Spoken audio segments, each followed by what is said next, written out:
Dr. Sarah Venkatson arrived at the Vostok research station in March of 2022, just as the last supply plane prepared to leave before winter. She was a glaciologist from MIT specializing in paleoclimatology, and this posting represented the culmination of her career. Vostok sat atop Lake Vostok, a subglacial lake buried beneath 2 miles of ice, and her team's mission was to extract and analyze ice cores dating back 800,000 years.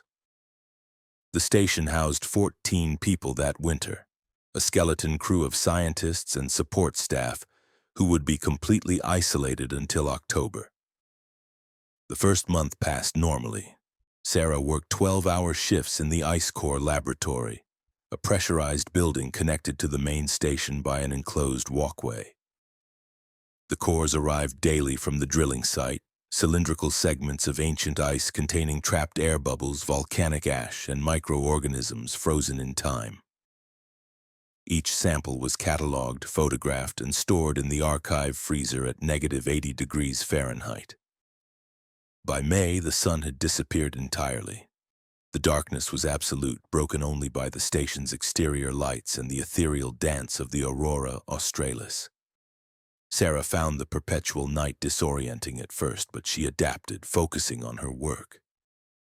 The ice cores from this depth were particularly fascinating, containing atmospheric samples from a period of extreme climate instability.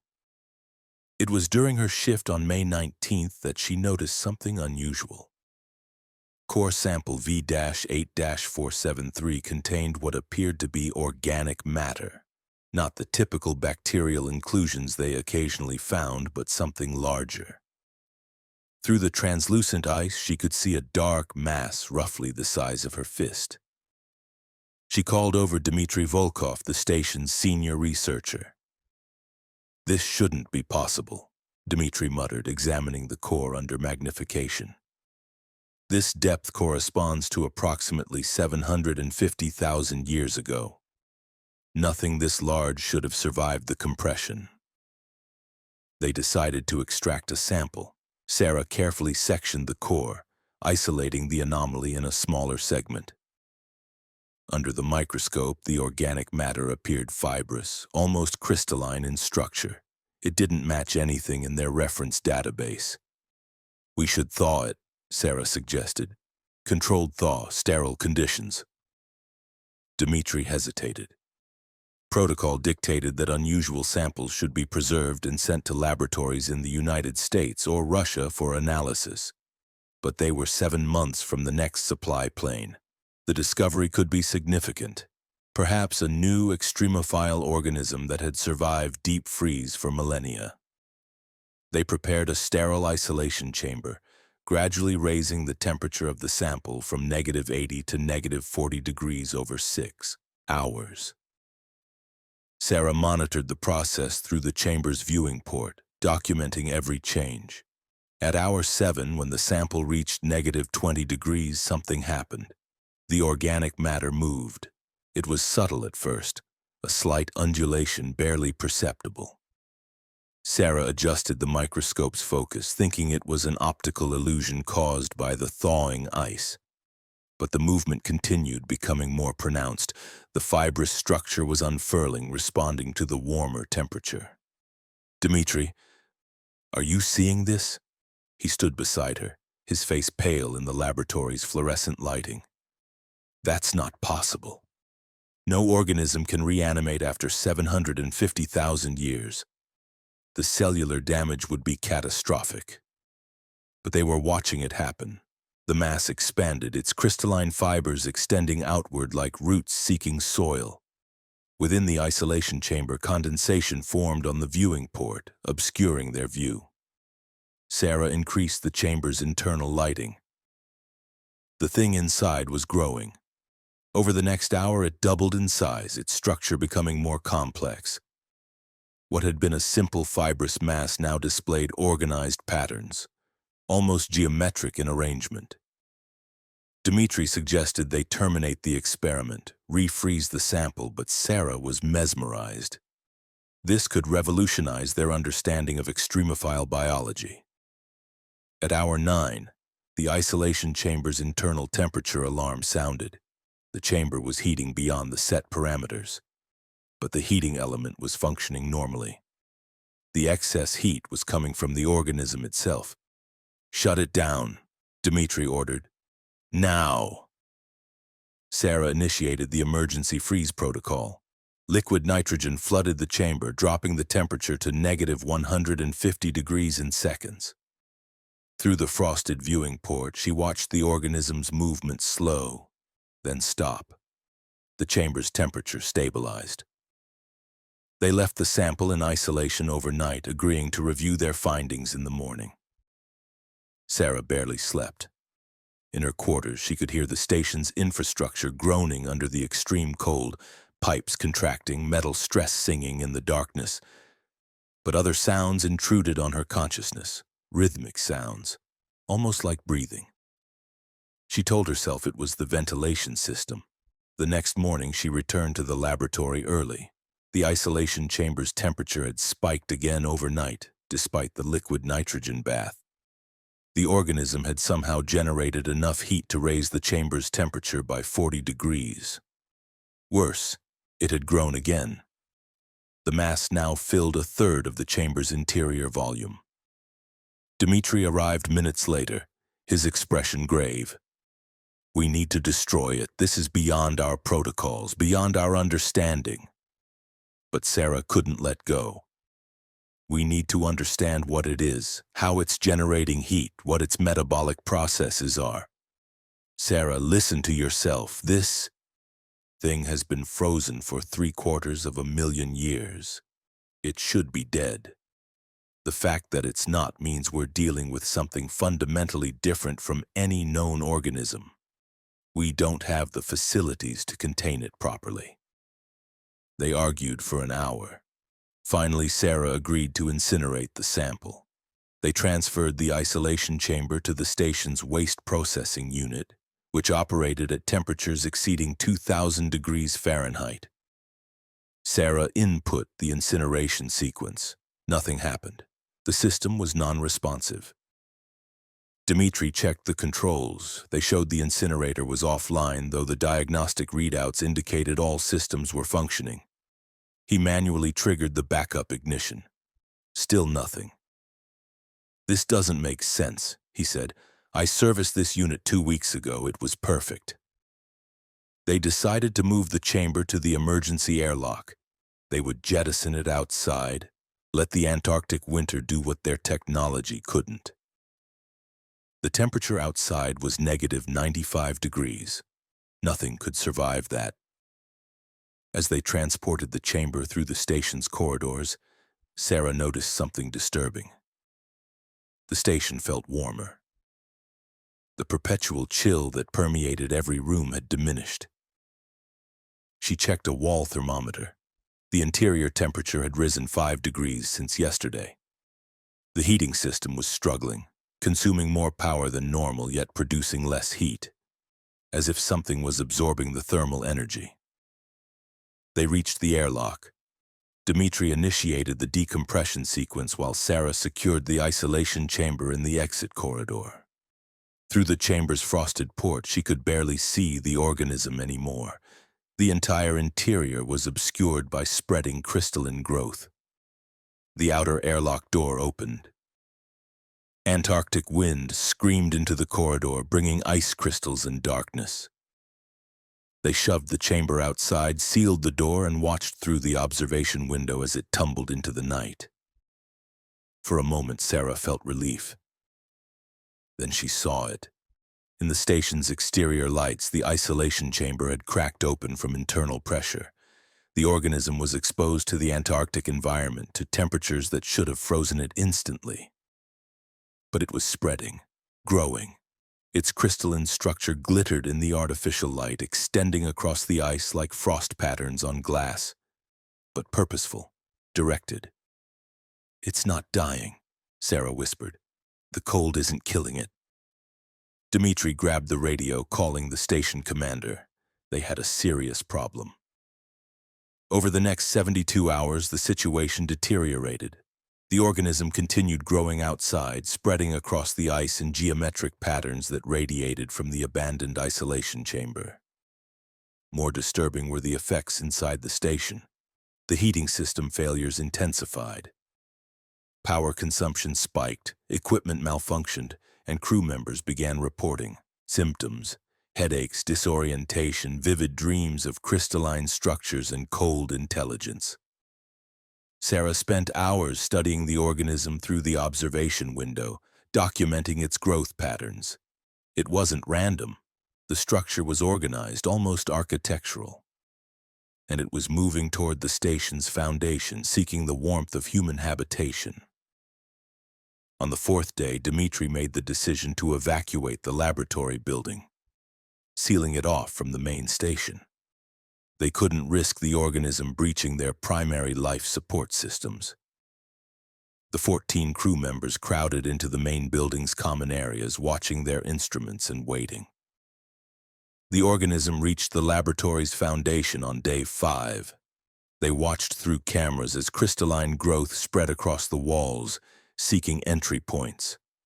When it found the ventilation intakes, it flowed inside like water finding cracks in a dam. The laboratory's interior cameras showed the organism spreading across every surface, its structure growing more complex, more purposeful. It enveloped their equipment, their samples, their research. And still it grew. Sarah realized with dawning horror what they had released. This wasn't a simple extremophile. It was something that had been buried deliberately, frozen in ice at a depth that should have kept it trapped forever. Something that didn't just survive extreme cold, it thrived in it, used it, grew stronger in conditions that would kill any terrestrial organism. They had brought it back to life, and now it was adapting to their presence. The station commander, Viktor Petrov, made contact with Vostok's parent research institute in Russia via their bi-weekly satellite communication window. The response came 16 hours later. Maintain quarantine. Do not attempt to destroy the organism. Preserve all research data. Wait for extraction in October. 5 months away. They sealed off the laboratory completely, flooding the connecting tunnel with gasoline and igniting it, creating a wall of fire that burned for 6 hours. When the flames died, they monitored the sealed section constantly. The organism had stopped spreading. Whether it was dead or dormant, they couldn't tell. But it had ceased its expansion, contained within the sacrificed laboratory building. Sarah spent the remaining months in a state of numb guilt. She had insisted on thawing the sample.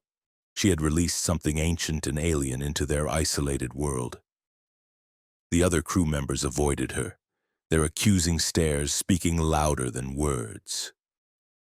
When the first supply plane arrived in October, Sarah was the first aboard. Behind her, Vostok Station stood against the ice, its laboratory building dark and sealed. The organism remained inside, frozen once more by the Antarctic winter. But Sarah knew the truth. The ice had held it for 750,000 years. They had broken that seal. And as she flew away from the frozen continent, she couldn't shake the certainty that somewhere in those ancient depths, other samples waited. Other cores were being extracted. Other researchers would make the same mistake. The ice keeps many secrets. Some should stay buried. Story number 2, The Sound Beneath the Ice. Marcus Chen accepted the position at McMurdo Station's Glacial Acoustics Laboratory in January of 2023. As a geophysicist specializing in seismic monitoring, he was tasked with studying the acoustic properties of the Ross Ice Shelf. Listening to the ice as it moved, cracked, and settled under its own immense weight. The work was fascinating, using hydrophones and seismometers to create three-dimensional sound maps of the ice structure, detecting weaknesses before they became dangerous. McMurdo was the largest station in Antarctica, housing nearly 200 people during the summer season. But Marcus arrived just before the winter personnel rotation. watching the population dwindle to 43 souls who would weather the darkness together. His laboratory was located in Building 127, a small outpost 3 miles from the main station complex, positioned directly above a particularly active section of the ice shelf. The work was solitary. Marcus spent his days in the laboratory, monitoring the hydrophone array that extended 200 feet below the ice shelf into the frigid waters beneath. The sounds were otherworldly, deep groans as the ice shifted, sharp cracks that echoed through kilometers of solid water. The grinding percussion of icebergs calving from the shelf. He recorded everything, built acoustic profiles, and transmitted his findings to the main station weekly. By April, the sun had set for the last time until August. Marcus settled into the isolation, comforted by his instruments and the constant background murmur of the ice. He ate his meals alone, slept in his quarters adjacent to the laboratory, and spoke to the main station only during scheduled communication windows. This was the life he'd chosen. Just him and the ancient ice. The anomaly appeared on April 27th. Marcus was reviewing that day's recordings when he noticed an unusual sound pattern in the hydrophone data. It occurred at 3:47 a.m., lasting approximately 43 seconds. Unlike the random cracks and groans he normally recorded, this sound had structure. It was rhythmic, almost musical. He isolated the audio, filtering out the background noise of ice movement. The sound was clearer now, a series of low-frequency pulses, regular as a heartbeat, emanating from somewhere beneath the ice shelf. He checked the hydrophone depths. The sound originated from at least 400 feet down, well below his instrument array from the ocean itself. Probably a whale, he told himself. Antarctic waters hosted several species, orcas, minkas, humpbacks. But the sound didn't match any cetacean vocalization in his database. It was too regular, too precise. He logged the anomaly and continued his work. The sound didn't reappear for 3 days. When it came again, it was stronger, longer. The pulses lasted 90 seconds this time, and the rhythm had changed, faster, more complex. Marcus recorded everything. His scientific curiosity piqued. He ran the audio through every analysis program he had, comparing it to databases of known marine life, geological phenomena, and human-made sounds. Nothing matched. Over the next week, the sound appeared daily, always during the early morning hours between 3 and 4 a.m. Each occurrence was longer and more complex than the last. The pulses developed patterns, sequences that repeated, variations on a theme, almost like a language. Marcus reported his findings to McMurdo's chief scientist during their weekly call. Dr. Helen Strauss listened to the recordings with interest. "It's fascinating," she admitted, "but probably natural. We don't fully understand all the acoustic phenomena in Antarctic waters. Could be tectonic activity, underwater ice formation, thermal expansion effects." "It's too regular for tectonic activity," Marcus argued. "And it's changing, evolving, like it's responding to something." Responding to what? There's nothing down there but water and ice. But Marcus couldn't shake the feeling that the sound was purposeful. He began staying awake during the 3 a.m. window, headphones on, listening as the pulses emerged from the deep. Each night they grew clearer, closer. The hydrophones at different depths picked up the sound with increasing strength, suggesting its source was rising through the water column. Something was ascending from the depths beneath the ice shelf. On May 10th, Marcus made a disturbing discovery. He was reviewing older recordings from previous winters when he found it. The same sound pattern buried in data from 3 years ago. But those recordings had been labeled as equipment malfunction, dismissed as acoustic artifacts from ice pressure on the hydrophones. He dug deeper, accessing the station's archives. The sound appeared every winter, Going back 12 years, every single winter deployment of the hydrophone array had recorded these pulses during the darkness months. And every time they had been dismissed as instrument errors or natural phenomena. But Marcus noticed something else. Each year the sounds began earlier in the winter. The first recorded instance was in late June. The following year, early June, then mid-May. This year, late April. Whatever was making the sound was changing its behavior, becoming active earlier each season. He tried to contact Dr. Strauss, but the satellite communication window had closed. He wouldn't have another chance for 48 hours. Alone in his laboratory, Marcus listened to the pulse patterns, trying to decode their meaning. The sequences were becoming more complex, the variations more intentional. It sounded like communication. Like something was calling. That night, the sound changed fundamentally. At 3:14 a.m., the pulses stopped their regular rhythm and shifted to something new. A continuous tone that rose and fell in pitch, creating harmonic frequencies that resonated through the ice. Marcus felt it as much as heard it, a vibration that traveled up from the hydrophones through the laboratory floor into his bones. The tone lasted 6 minutes. When it ceased, silence followed, absolute and profound. For the first time since he'd arrived, Marcus heard no sound from the ice, no groans, no cracks, no movement. The entire ice shelf had gone quiet, as if holding its breath. Then came the response. From his hydrophones, from every depth, came answering tones. Not from a single source, but from multiple points across the array. Whatever was beneath the ice wasn't alone. There were many of them, spread across kilometers of ocean floor, all responding to the initial call. Marcus stumbled backward from his monitoring station, his heart pounding.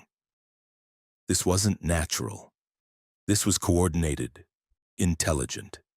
He grabbed his radio, breaking protocol by calling McMurdo outside the scheduled window. "This is Glacial Acoustics Lab. I need to speak with Dr. Strauss immediately. Emergency priority." Static answered him.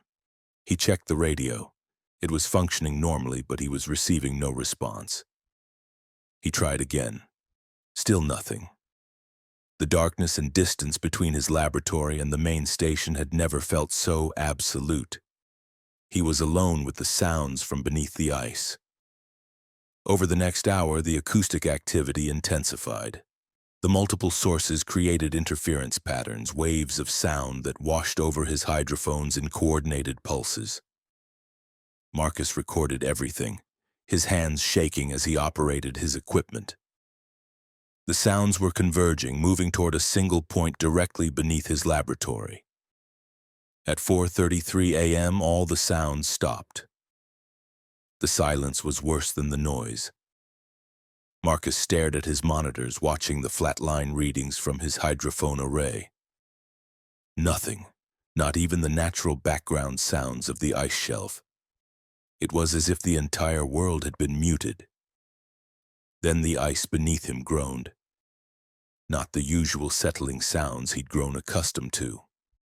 This was different, a deep resonant vibration that made the laboratory's walls shudder. Marcus felt it rising through the floor, through his chair, through his chest like a bass drum. Something massive was directly below him, separated only by 200 feet of ice shelf. And it was ascending. The vibration intensified. Instruments fell from shelves. His coffee mug walked across the desk and shattered on the floor. The overhead lights flickered. Through the laboratory's windows, Marcus saw cracks appearing in the exterior ice, dark lines spreading like spider webs across the frozen surface. He ran for the door, knowing he needed to evacuate to get to the main station. But when he opened it, he stopped. The darkness outside was wrong. The station's exterior lights should have illuminated the ice for hundreds of yards, but instead the lights seemed to stop just beyond his building, as if something was absorbing it. The vibration ceased abruptly. In the sudden silence, Marcus heard a new sound, something breaking through ice, a wet, grinding noise that spoke of massive force and purpose. He looked back at his monitors. Every hydrophone in his array was transmitting the same thing, a single continuous tone rising in pitch and volume. The sound grew until his speakers distorted, until the laboratory itself began resonating with the frequency. Marcus covered his ears, but the sound was inside him now, vibrating his bones, his teeth, his brain. Through watering eyes, he saw his monitors displaying impossible readings, acoustic signatures that moved like living things, that climbed through the hydrophone array with purposeful speed. Whatever had been calling from the deep had arrived. The laboratory's floor buckled, metal screamed, ice shattered. Marcus grabbed the doorframe as the building tilted, its foundation compromised by something rising from below.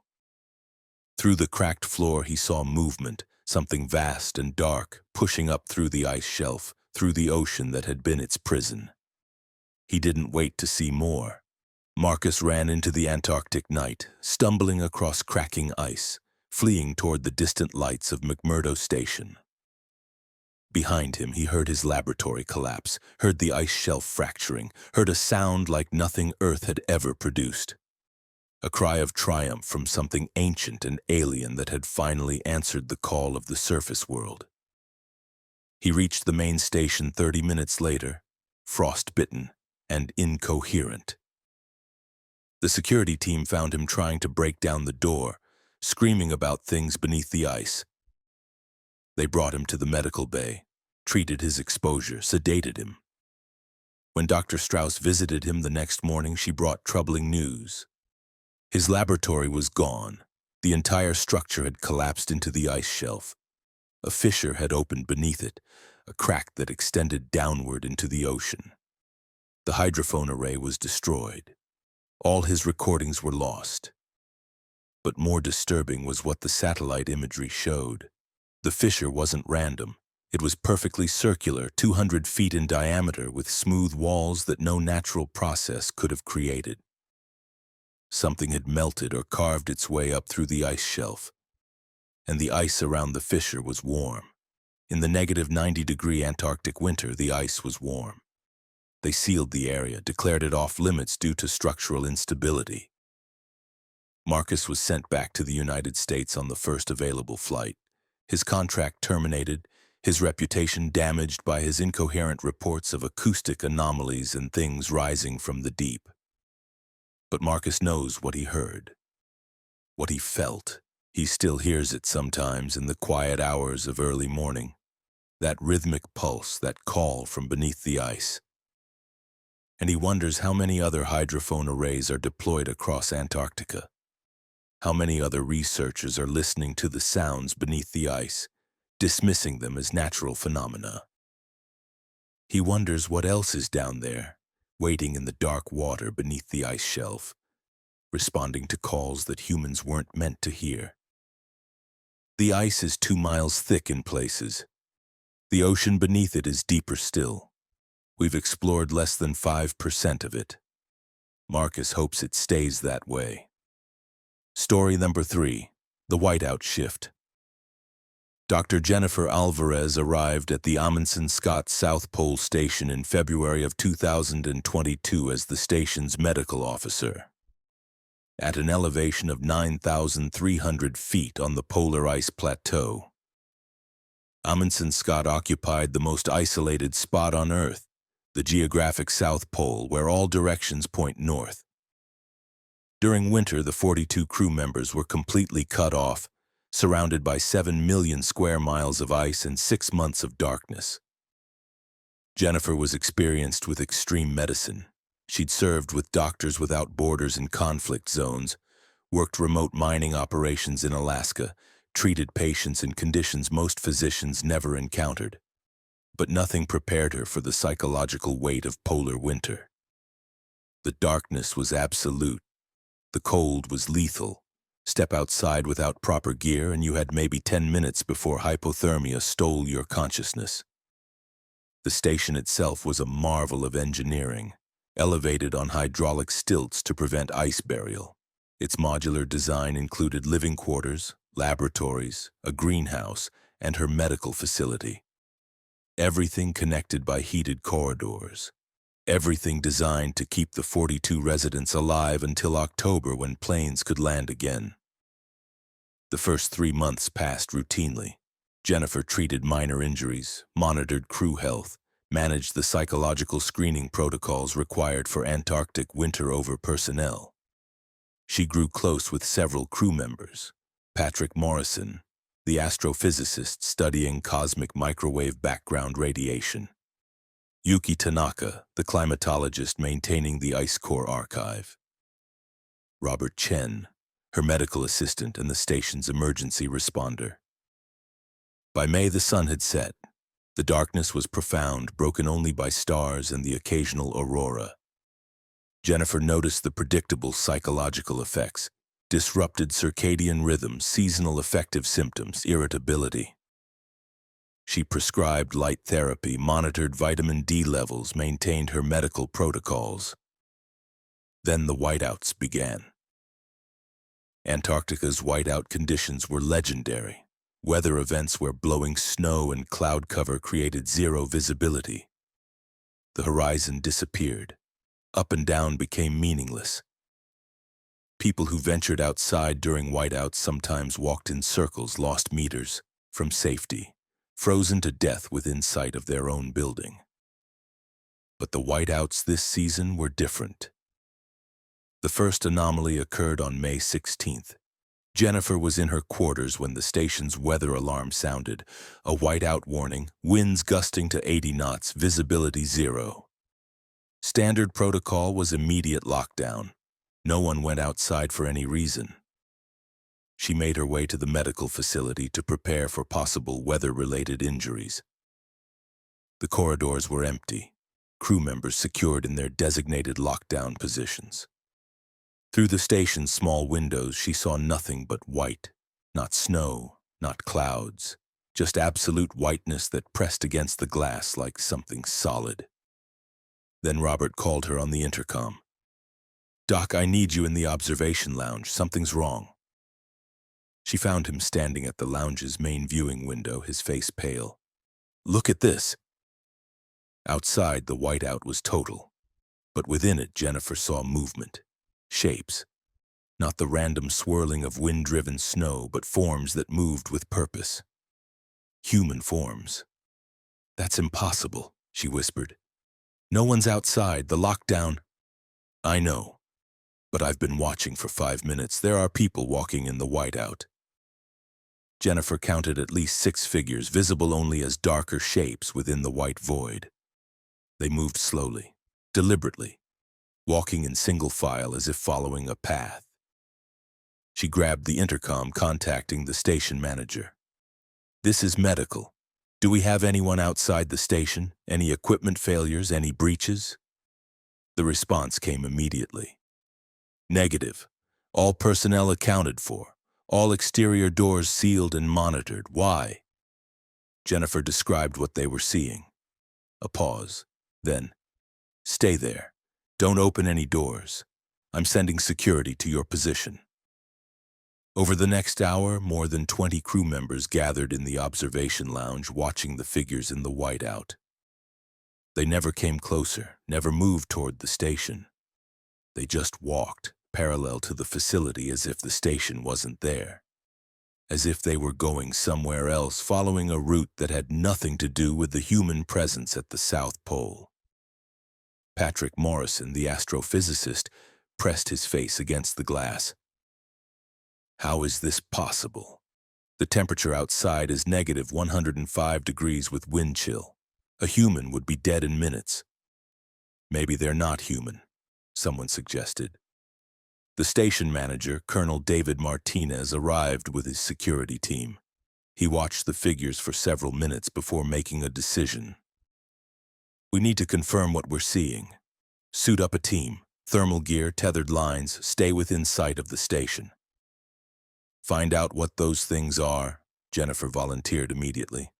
As medical officer, she needed to determine if they were dealing with hallucinations, equipment malfunctions, or something genuinely outside. Robert insisted on accompanying her. Patrick joined them, bringing handheld sensors that could measure thermal signatures, electromagnetic fields, and atmospheric composition.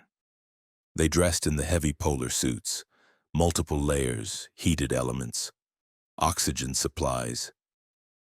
A safety team attached their tether lines to the station's exterior anchors. Even with all their equipment, they had maybe 30 minutes before the cold became dangerous. Colonel Martinez opened the airlock.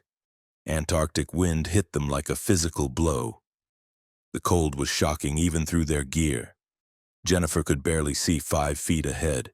The whiteout was absolute, a wall of white that swallowed all depth perception. "Stay on the tether," Colonel Martinez ordered through their radio headsets.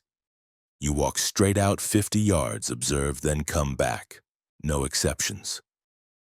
They moved forward into the whiteout.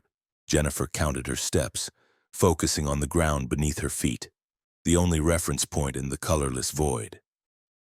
At 30 steps, Patrick stopped. "I'm not picking up any thermal signatures, no electromagnetic anomalies, but..." "But what?" Jennifer asked. "My barometer is fluctuating, pressure changes that don't match the weather data. Like we're moving through pockets of different atmosphere." They continued forward. At 45 steps, Jennifer saw the first figure. It stood 20 feet ahead, visible as a darker shape within the white, human-sized, human-shaped, motionless. Jennifer approached carefully, her hand on Robert's shoulder, maintaining physical contact in the zero visibility conditions. The figure didn't move as they drew closer. At 10 feet, Jennifer could see details. It was wearing clothes, not modern cold weather gear, but something older. Fur-lined coats, canvas trousers, leather boots, expedition clothing from another era. "Hello," Jennifer called. "Can you hear me?" No response. The figure stood perfectly still. Patrick raised his thermal sensor. "There's no heat signature, whatever that is. It's the same temperature as the ambient air." Robert reached out, touching the figure's shoulder. His hand passed through it. The figure didn't react, didn't fade, didn't acknowledge their presence. It simply stood there, solid enough to see but insubstantial enough to walk through. Robert pulled his hand back, his breathing rapid over the radio. "It's not real," he said. "It's not physically here." But Jennifer was staring at the figure's face. In the flat light of the whiteout, she could see features: weathered skin, frost in a dark beard, eyes open but unseeing. And something else.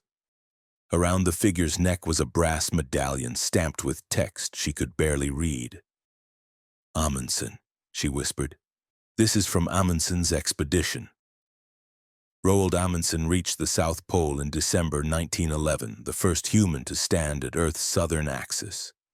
His expedition had camped near this very spot, in tents, with primitive equipment, before starting their return journey to the coast. "We need to go back," Patrick said. "Now. We shouldn't be here." But Jennifer couldn't move.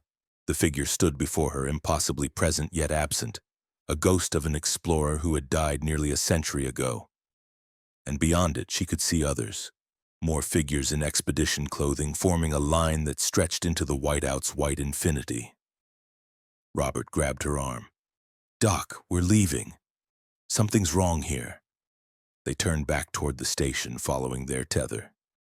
But after 20 steps, Patrick stopped. "This isn't right.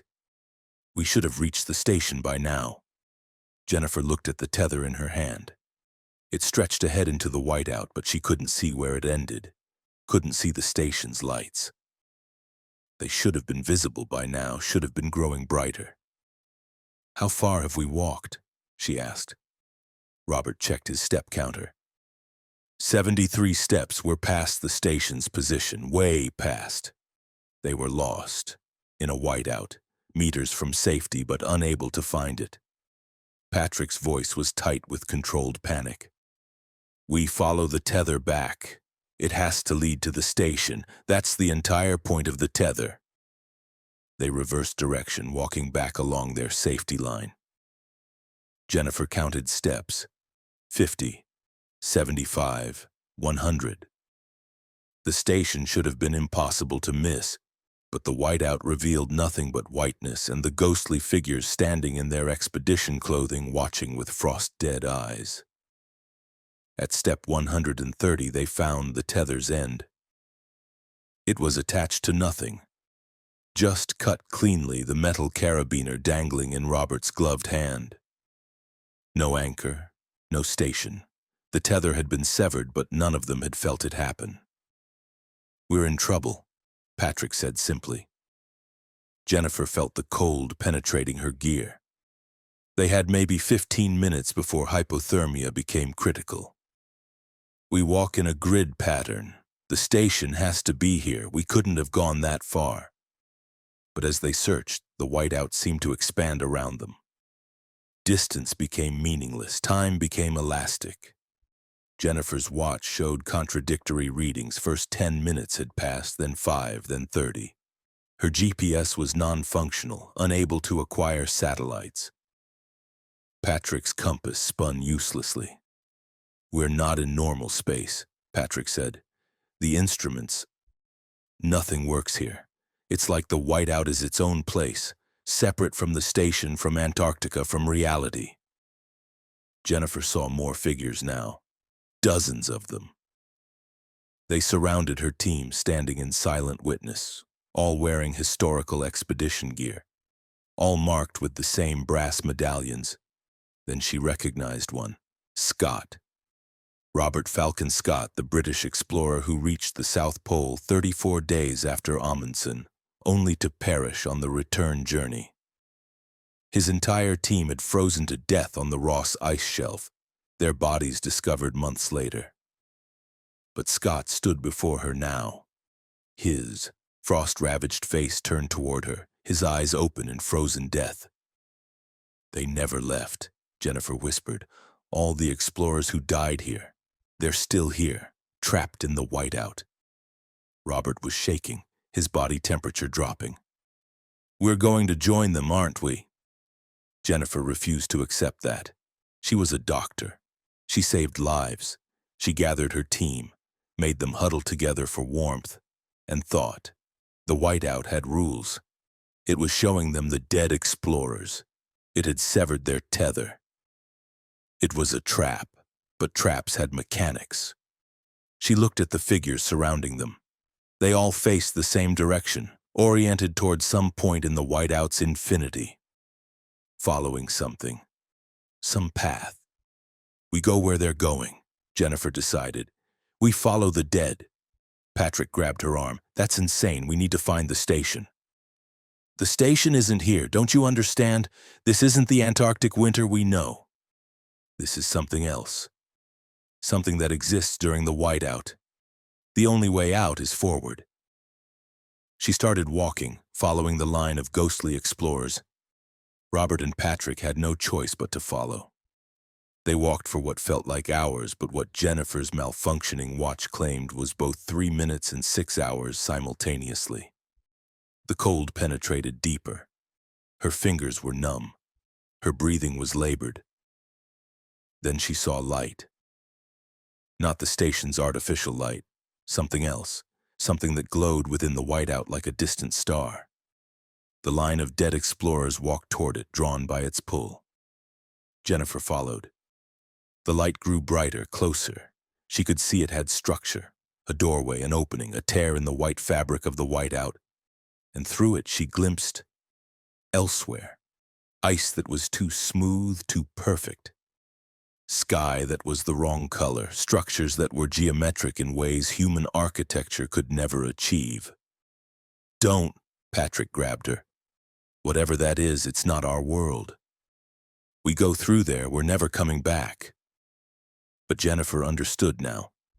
The dead explorers were caught between worlds. The whiteout was the boundary. They walked eternally, seeking the exit they would never take, trapped by their failure to choose. "We have to decide," she said. "Go through that doorway and risk whatever's on the other side, or stay here and freeze with the others." Robert, his voice weak from cold, made the choice. Anywhere is better than here. They ran. Through the line of frozen explorers toward the light. Jennifer felt hands grabbing at her, insubstantial hands from insubstantial figures, trying to hold them back, trying to keep them in the whiteout's eternal walk. But she pushed through, her team close behind, and threw herself at the light. The world inverted. Jennifer woke in the medical facility, Robert beside her, Patrick across the room. All three were suffering severe hypothermia, but alive. Colonel Martinez stood over them, his expression confused. "You were gone for 7 minutes," he said. 7 minutes, but your core temperature... You should be dead. You were exposed long enough to freeze solid. Jennifer couldn't explain it. Didn't want to. The whiteout had passed. Outside the windows, stars were visible again. The Antarctic night clear and deadly but normal. The ghostly explorers were gone. But Jennifer knows the truth. The whiteouts aren't just weather events, they're boundaries, thin places where reality weakens and other spaces bleed through. The explorers who died at the South Pole remain there, trapped in eternal cold, walking forever in the white void between worlds. And she knows that next time the weather alarm sounds, next time the whiteout comes, she'll see them again. Still walking, still trapped, still reaching for a warmth they'll never feel. The South Pole holds many secrets. Some are buried in ice. Others walk in the whiteout, forever seeking escape from the cold that claimed them. Jennifer requested transfer after that winter. But she still dreams of the white void and the frozen faces of men who explored too far and paid the ultimate price. She dreams of the light that led elsewhere and wonders what would have happened if they'd made a different choice. Some questions are better left unanswered. Story number 4, the subglacial lake. Dr. Thomas Way arrived at Ridge Station in March of 2023 as part of a specialized drilling team. Ridge Station was a temporary research facility positioned over subglacial Lake Mercer, a body of water buried beneath 4,000 feet of Antarctic ice. Thomas was a microbiologist, and his mission was unprecedented: to drill through the ice, access the lake for the first time in potentially millions of years, and collect water samples that might contain life adapted to extreme isolation and darkness. The drilling team consisted of 12 people, 7 scientists, 4 drilling technicians, and their station manager, Elena Rodriguez. They would work through the Antarctic winter, slowly melting their way down through 4,000 feet of ice using a hot water drill system. The work would take months. The isolation would be absolute. Thomas found the project exhilarating. Subglacial Lake Mercer had been sealed beneath the ice sheet for an estimated 20 million years. Whatever life existed there had evolved in complete darkness, in temperatures just above freezing under immense pressure, cut off from Earth's surface biosphere. This was the closest thing to exploring an alien world without leaving the planet. The drilling began in April. The hot water drill bored slowly through the ancient ice, creating a narrow shaft that would eventually reach the lake. Thomas monitored the drill's progress, preparing his collection equipment, reviewing sterile protocols. Everything had to be perfect. They couldn't contaminate the lake. They had one chance to sample pristine water from a sealed ecosystem. By June, they'd reached 2,000 feet.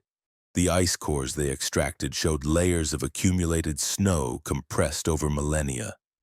Trapped air bubbles contained atmospheric samples from prehistoric eras. Occasional volcanic ash marked ancient eruptions. But no contamination, no suggestion that anything from the surface had penetrated to the lake below. The darkness was complete now. The 6-month Antarctic night had settled over Ridge Station, and the small crew worked in isolation, focused on their singular goal. Thomas grew close with Dr. Sarah Kim, the geochemist analyzing the ice core composition, and Miguel Santos, the lead drilling technician whose expertise kept the hot water system functioning. At 3,000 feet, they found the first anomaly. The ice core from that depth was different. Instead of the expected compression layers, the ice appeared melted and refrozen, creating clear sections instead of the usual cloudy accumulation. Sarah examined it under microscope and spectroscopy. "This doesn't make sense," she said. "This ice has been heated recently, within the last few years. But there's no heat source at this depth. The geothermal gradient can't explain this." Thomas studied the sample. She was right. The ice showed signs of thermal stress, fracture patterns consistent with rapid temperature changes. But deep ice was cold and stable, had been for millions of years. "Could there be volcanic activity beneath the lake?" he suggested. "The seismic surveys show no magma chambers. The bedrock under Lake Mercer is stable granite. There's no geological explanation for localized heating at this depth." They logged the anomaly and continued drilling. At 3,500 feet, they found it again. More melted and refrozen ice, this time in larger sections. And something else. The ice contained bubbles, but these weren't ancient air pockets. These were fresh, formed during the recent melting event. Thomas collected samples of the bubble gas, ran them through the mass spectrometer. The composition made his blood run cold. The bubbles contained methane, hydrogen sulfide, and complex organic compounds. The chemistry suggested metabolic processes, respiration, life. "There's something alive down there," he told the team, "and it's active, recently active." Elena, the station manager, reviewed his findings. "This changes everything. If there's an active organism at this depth, we need to revise our contamination protocols. We might be dealing with an extremophile that's more robust than we anticipated." But Thomas was thinking about the heated ice, about how the organism, whatever it was, had generated enough thermal energy to melt sections of 4,000-year-old ice. That suggested a metabolic rate unlike anything known to science. Most extremophiles were dormant, barely alive, conserving energy in hostile environments. This was different. This was active, powerful. They reached 4,000 feet on July 18th. The drill broke through the ice sheet into open water. After months of careful work, they'd penetrated Lake Mercer's ceiling. Thomas prepared his sterile collection equipment, ready to sample water that hadn't seen daylight in 20 million years. The first sample arrived at 3:32 a.m. Thomas processed it in the station's biosafety laboratory, examining the water under high magnification.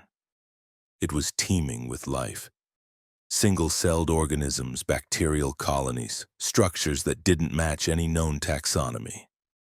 The diversity was staggering, an entire ecosystem thriving in absolute darkness. But one organism dominated the sample, a filamentous microbe similar in structure to deep-sea thermophiles but massive compared to typical bacteria. Individual filaments were visible to the naked eye, forming rope-like structures that moved through the water with purpose. Thomas isolated several specimens, placed them in culture dishes with various growth media. Within 6 hours, they'd doubled in size. Within 12 hours, they'd filled the culture dishes.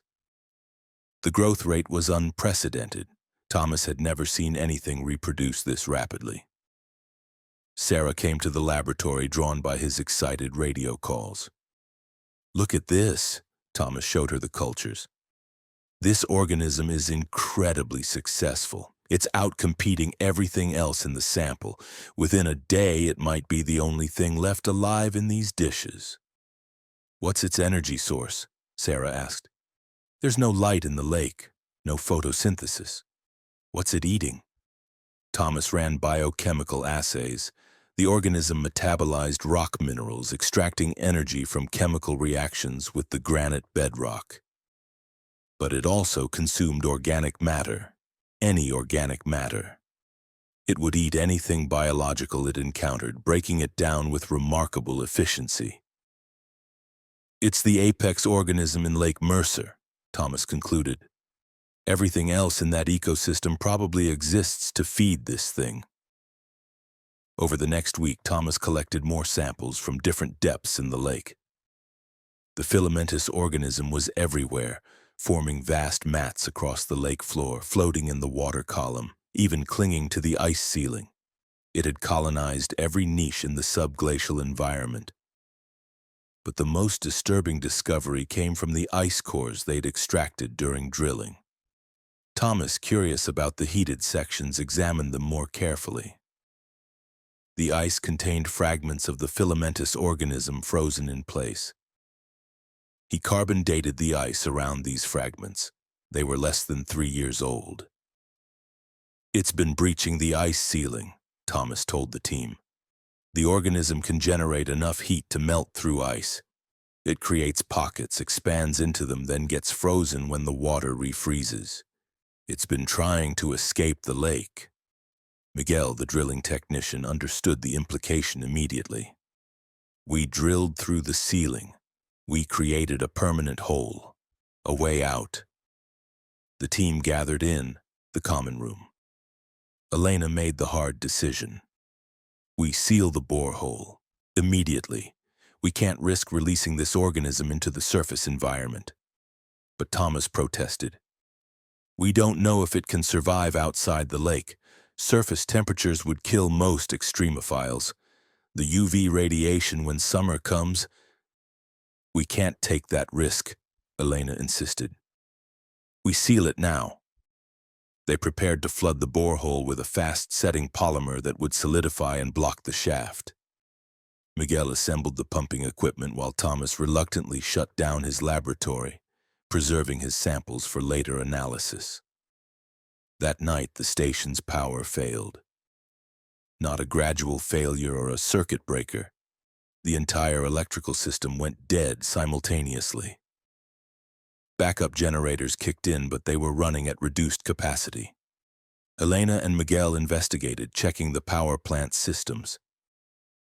They found the problem at the main power cable junction. The insulation was damaged, the wires corroded, but not from age or wear. Something had eaten through them, something organic. Miguel scraped samples from the damaged insulation. Under microscope, Thomas identified filamentous structures identical to the Lake Mercer organism. Somehow it had gotten into the station's infrastructure. Check the borehole, Elena ordered. Thomas and Sarah suited up, went to the drilling shed. The borehole shaft was supposed to be sealed with a temporary cap while they prepared the permanent closure, but the cap was gone, and from the borehole opening they could see movement. The filamentous organism was climbing up the shaft, using its own biomass as rope, pulling itself up 4,000 feet of borehole toward the surface. It's escaping, Sarah whispered. The drilling woke it up, gave it a way out, and now it's coming. They ran back to the station. Elena assembled the team. We burn it. We pour fuel down the borehole and ignite it, sterilize the entire shaft. But when Miguel checked the fuel depot, he made a grim discovery. The storage tanks were empty, not leaked, consumed. The organism had already infiltrated the station, drawn by the chemical energy in their fuel supplies. It had eaten everything combustible. The station's heated corridors were compromised. Gaps appeared in the walls where insulation had been consumed. The temperature dropped. Thomas watched in horror as filamentous growth spread through the station, moving through ventilation ducts behind wall panels, seeking organic matter and energy. We have to evacuate, Elena said. Get to the emergency shelter, radio McMurdo, wait for extraction.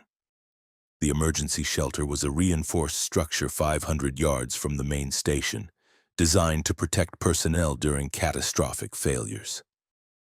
The team grabbed survival gear and fled into the Antarctic night, watching as their station disappeared behind them in the darkness.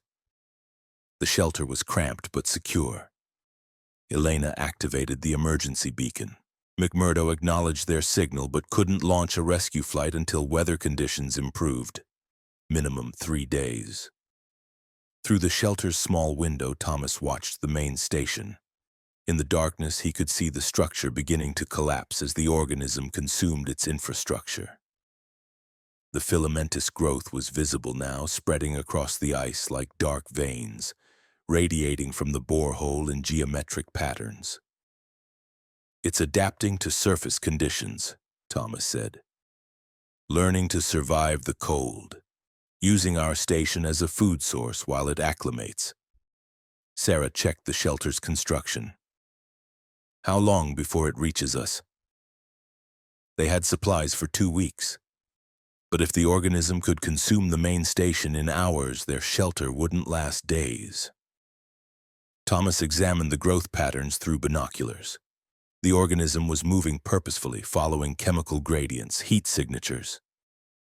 It was hunting. Miguel had an idea. "The organism metabolizes rock minerals, right? What if we give it something else to eat? Something that will kill it?" They had limited resources in the shelter, but Thomas worked with what they had. He mixed cleaning chemicals, creating toxic compounds, heavy metals, corrosive bases, anything that might poison an organism adapted to pristine subglacial water. They placed the mixture outside the shelter's door. The organism found it within an hour. Thomas watched as filamentous growth reached the chemical trap, began to absorb it. For a moment, he thought the plan had worked. The growth recoiled, writhing. Then it adapted. The filaments that had touched the poison died, but the main biomass learned, changed its chemistry, and resumed its advance. "It's too adaptable," Thomas said. 20 million years of isolation made it incredibly efficient at survival. It can handle anything we throw at it. They spent 3 days in the shelter, watching the organism consume the remains of Ridge Station and spread across the ice. The growth was slower now. The extreme cold was inhibiting its metabolism, but it was still advancing, still learning. The rescue helicopter arrived on day 4, hovering above the shelter, unable to land because the organism had spread across the ice surrounding them.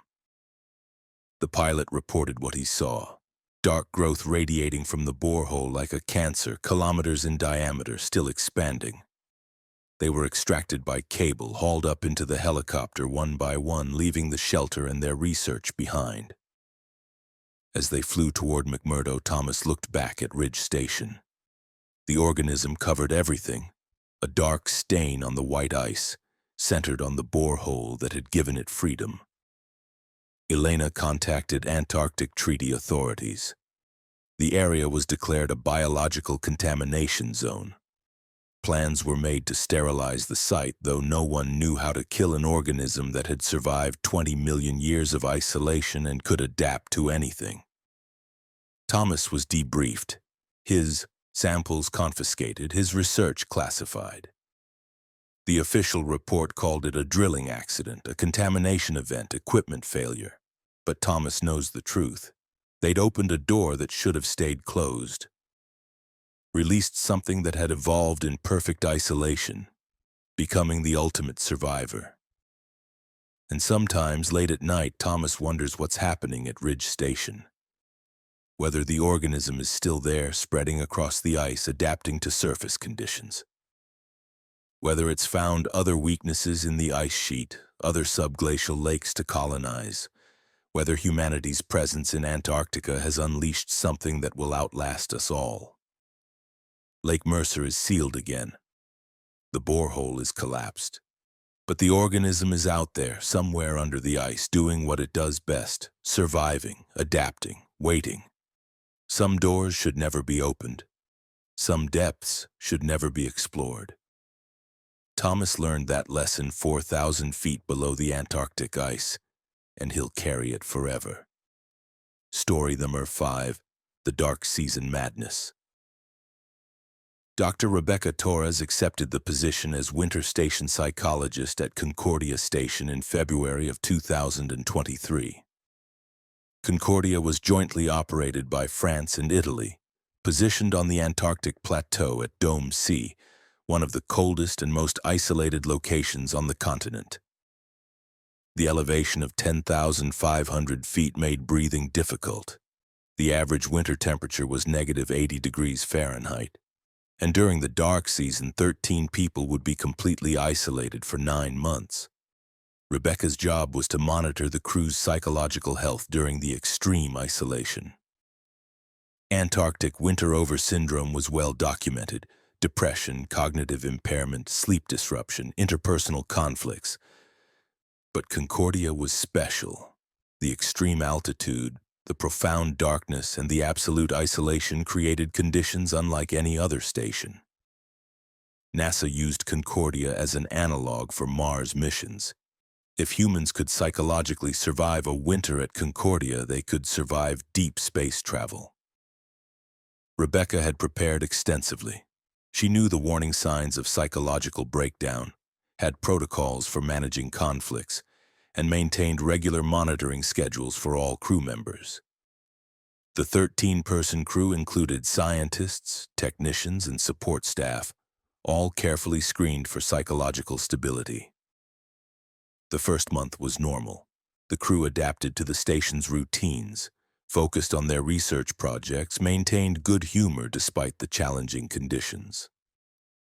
Rebecca conducted her weekly check-ins, noting minor sleep disturbances and mood fluctuations, but nothing concerning. By April, the sun had set for the last time until August. The darkness was total, broken only by the station's exterior lights and the exceptional starlight at high altitude. Rebecca noticed the predictable psychological changes. Crew members were sleeping longer, showing reduced motivation, experiencing mild cognitive slowing. All expected, all manageable.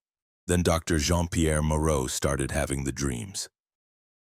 Jean-Pierre was a glaciologist studying ice core data, a quiet man who kept to himself. During Rebecca's routine check-in on May 3rd, he mentioned unusual dreams, vivid, recurring, always the same. He dreamed of walking outside the station, across the ice plateau, toward a destination he couldn't name but felt compelled to reach. In the dreams, he walked for hours, never cold, never tired, following a path only he could see. Rebecca noted the dreams as potential early signs of isolation stress, but wasn't particularly concerned. Vivid dreams were common during Antarctic winter. The altered circadian rhythms, the darkness, the confined space, all contributed to unusual sleep patterns. But then Maria Castellano, the station's engineer, reported the same dreams. Same scenario: walking outside, following an unseen path, feeling compelled toward an unknown destination. And she insisted she'd had the dreams before Jean-Pierre mentioned them, though she'd said nothing to anyone. By mid-May, 6 crew members reported the walking dreams. Same details, same compulsion, same path. Rebecca's concern deepened. Shared dreaming wasn't possible, not in any medical or psychological framework she knew. Yet the consistency of the reports was undeniable. She implemented additional monitoring. Sleep studies showed the affected crew members entering REM sleep simultaneously, their brainwave patterns synchronizing despite being in different rooms. The phenomenon was unprecedented. Then the sleepwalking began. Rebecca was awakened on May 21st by the station's security alarm. Someone had opened an exterior door. She rushed to the control room, finding the night watch technician Pavel Novak staring at the security monitors in shock. 3 of them, he said. They walked to the airlock, opened it, went outside. Rebecca looked at the monitors. 3 crew members, Jean-Pierre, Maria, and Dr. Heinrich Schmidt, were visible on the exterior cameras, walking away from the station into the darkness. They wore only their indoor clothing, no thermal gear, no survival equipment. The exterior temperature was -92 degrees. "Get them back," Rebecca shouted. "Emergency response now!" The station's emergency team mobilized within minutes, suiting up and racing after the sleepwalkers. They caught them 400 yards from the station, still walking steadily across the ice, their exposed skin already showing severe frostbite. The sleepwalkers didn't resist but didn't respond either, their eyes open but unseeing, their faces blank with somnambulistic focus. Rebecca treated them in the medical facility. All three had significant frost damage to their extremities. All three remained in a trance-like state for 20 minutes after being brought inside, then woke suddenly with no memory of leaving their beds. They remembered only the dream, the walking, the path, the destination they couldn't name but knew was important. Rebecca locked down the station. All exterior doors were secured with additional protocols requiring two-person authorization. She increased her monitoring schedule, checking on crew members every 2 hours. But she couldn't explain what was happening. Shared delusions occurred in isolated groups, but not like this. Not with coordinated sleepwalking toward the same unknown location. Dr. Liu Chen, the station's climate scientist, had a different theory. What if it's environmental, he suggested. The altitude, the darkness, the isolation. What if there's a psychological trigger specific to Concordia? Something about this location that affects human consciousness? Rebecca researched Concordia's history. The station had operated year-round since 2005. In the 18 years of winter operations, there had been 6 psychological incidents requiring crew evacuation. An unusually high rate compared to other Antarctic stations. All 6 incidents involved similar symptoms. Shared dreams, compulsive behavior, attempts to leave the station despite knowing it was lethal. It's the location, Rebecca told the crew. Something about Dome C affects human psychology in ways we don't understand. We need to implement strict protocols. No one goes anywhere alone. Mutual observation. Report any unusual thoughts or impulses immediately. But the dreams intensified. By early June, all 13 crew members were experiencing them nightly. The shared experience created a collective obsession. Crew members discussed the dreams constantly, comparing details, trying to map the path they walked in their sleep. A path that always led in the same direction, toward a point roughly 30 kilometers east of the station. Rebecca knew they were approaching a crisis. The crew's conversation focused increasingly on the path, the destination. Several members expressed a desire to mount an expedition, to physically follow the dream path and discover what lay at its end. Rebecca refused. It was insane. 30 kilometers in Antarctic winter conditions was a death sentence, and for what? A shared delusion? But on June 7th, she had the dream herself. She walked across endless ice under a starlit sky. The cold didn't touch her. Her feet found purchase on unseen paths. And ahead, always ahead, she sensed something waiting. Something ancient and patient. Something that had been calling for a very long time, calling through the fabric of dreams to those who came close enough to hear. Rebecca woke in a cold sweat, her heart pounding. The dream had felt more real than waking. She understood now the compulsion the crew described, the certainty that something waited, the need to reach it. She called an emergency meeting. "We're all compromised," she admitted. "Whatever is happening here, I'm not immune. We need to request evacuation." But the station manager, Francois Dubois, shook his head. "The next plane cannot land until October. 4 months away. We have no choice but to manage this until then." Rebecca implemented radical protocols. Everyone slept in the same room under mutual observation. Anyone who showed signs of entering REM sleep was immediately awakened. They would fight the dreams by preventing deep sleep entirely. It worked for 3 days. Then the exhaustion became dangerous. Crew members hallucinated from sleep deprivation. Performance deteriorated. Equipment was mishandled. The station's safety was compromised. Francois made the hard choice. We let them sleep. We secure them, but we let them sleep. It's our only option. So they slept and they dreamed, and the dreams grew stronger.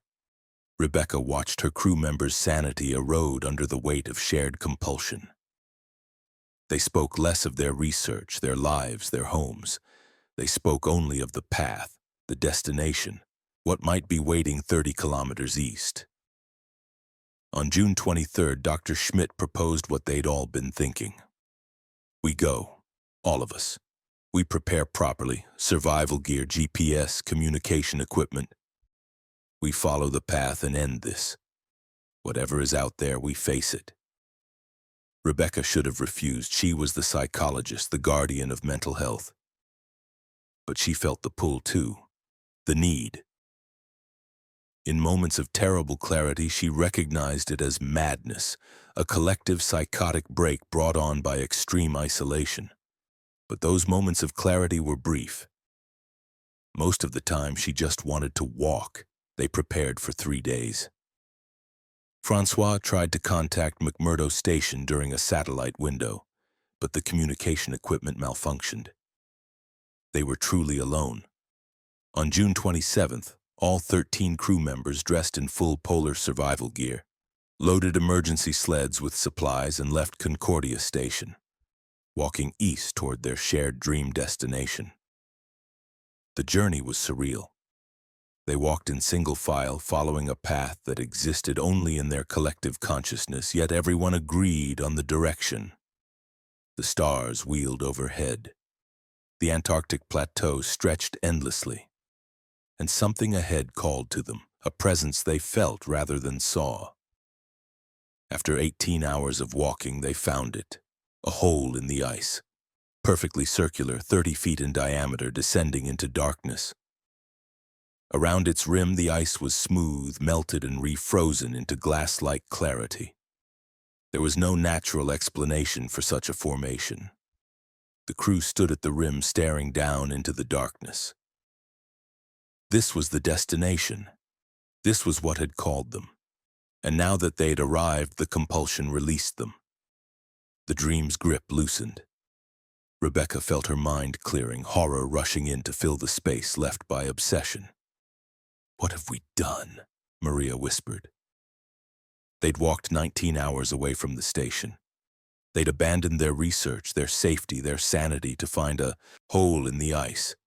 A hole that led to something beneath, something that had called them. Jean-Pierre approached the rim, shining his flashlight into the darkness. The beam revealed smooth walls descending beyond visibility. "How deep is it?" No one answered.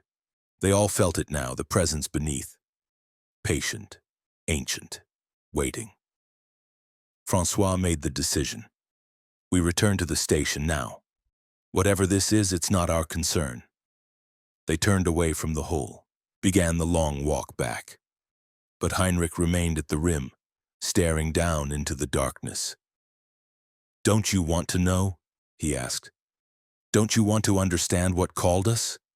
"No," Rebecca said firmly. "We leave. Now." But Heinrich was already attaching rope to his equipment harness, preparing to descend. Jean-Pierre grabbed him. "Stop this, we're going back." Heinrich fought, his eyes wild. "I need to see. I need to know." It took 3 people to pull him away from the hole. They physically dragged him for the first kilometer before his resistance faded into exhausted compliance. The walk back to Concordia took 21 hours. They arrived frostbitten, hypothermic, and traumatized. Rebecca documented everything, marked the location of the hole on GPS coordinates, and included it all in her report when communication was finally restored 3 days later. The authorities' response was immediate and unequivocal. Never return to that location, never discuss what they found, never attempt further investigation. But Rebecca knew the truth. The hole had been there long before Concordia Station was built. Whatever lay beneath had been calling for decades, centuries, perhaps longer. The station's location wasn't random. It was built close enough for the call to reach them, for the dreams to infect every crew that wintered there. The 13 crew members were evacuated in October, replaced by a new winter team. Rebecca returned to France, underwent extensive psychological evaluation, and was deemed fit for duty. But she refused to return to Antarctica. She refused to sleep without medication. And she refused to discuss what she'd seen at Dome C, 30 kilometers east of Concordia. Because she knows the hole is still there, still calling. And sooner or later, another crew will walk the dream path and stand at its rim, staring down into darkness that stares back. Some places on Earth are too remote, too isolated for human habitation. Concordia Station sits at one such place where the boundary between mind and matter grows thin, where ancient things beneath the ice can reach into dreams and call the unwary to witness wonders that humans were never meant to see. Rebecca escaped, but she wonders about the next crew, and the crew after that. How many will walk the path before someone finally understands what waits beneath the ice? She hopes she never learns the answer. Story number 6, The Transmission. James Whitaker arrived at Palmer Station in March of 2022 as a communications specialist. Palmer was located on Anvers Island off the Antarctic Peninsula, one of the few coastal stations where the climate was marginally less hostile than the deep continental interior. The station supported 40 people during the summer season, dropping to 15 during winter. James's job was to maintain the satellite communication systems, radio arrays, and data transmission equipment that connected Palmer to the outside world. The work was straightforward. James had 15 years of experience with remote communication systems. He'd worked in Alaska, on oil platforms, in the Australian outback. Antarctica was just another assignment. Exotic, yes, but fundamentally similar to other isolated posts he'd served. The winter crew was small and close-knit. Dr. Susan Merritt led the station, a marine biologist studying Antarctic krill populations. The science staff included climatologists, oceanographers, and field researchers. James got along well with everyone, settling into the station's rhythms as the sun disappeared in May. His first indication that something was wrong came on May 14th. James was conducting routine maintenance on the high-frequency radio array when he picked up an unusual transmission. It wasn't on any standard frequency. The signal was slightly offset, in a bandwidth that should have been empty. The transmission consisted of a series of tones, regular and pulsed, repeating every 37 seconds. James recorded it, ran the signal through analysis software. The tones were artificial, definitely human-made, but the pattern was unfamiliar. Not Morse code, not any standard digital encoding. Just tones in sequence, repeating endlessly. He mentioned it during dinner that evening. "Anyone know of active transmitters in this region? I'm picking up something weird on the HF array." Dr. Merritt checked her station logs. "Nothing scheduled. What frequency?" 8.37 megahertz, just off the standard amateur band. "Could be atmospheric ducting," suggested Tom Reeves, the station's meteorologist. "Radio signals can propagate long distances under the right conditions. You might be hearing something from South America or New Zealand." But James didn't think so. The signal was too strong, too consistent. It was local, within a few hundred kilometers at most. Over the next week, he monitored the transmission. It appeared daily, always at the same time, 3:22 a.m., and lasted exactly 18 minutes. The tone sequence never varied. Same pattern, same rhythm, same frequencies. James cross-referenced the transmission time and frequency with historical records. Palmer Station's communication logs went back 40 years, stored in the archive server. He searched for similar signals, any previous reports of unexplained transmissions. He found something disturbing. In February 1987, Palmer's communications officer had logged an identical signal, the same frequency, same tone pattern, same duration. The officer had noted it as unexplained but not concerning. The signal had appeared nightly for 3 weeks, then stopped. But that wasn't all. The same signal appeared in the logs every 6 to 8 years, always during the winter season, always lasting 3 to 4 weeks before ceasing. Previous communications officers had all noted it, none had explained it. James brought his findings to Dr. Merritt. This signal has been appearing regularly for at least 35 years. Whatever is transmitting it is still active, still following the same pattern. Where is it coming from? She asked. James had triangulated the source using Palmer's directional antennas. South-southwest, approximately 140 kilometers. That would put it near... He checked his maps. Near the site of an old research station, King George Station, British operation from the 1960s. Dr. Merritt pulled up historical records. King George Station had been established in 1964, operated for 7 years, then abandoned in 1971 due to funding cuts.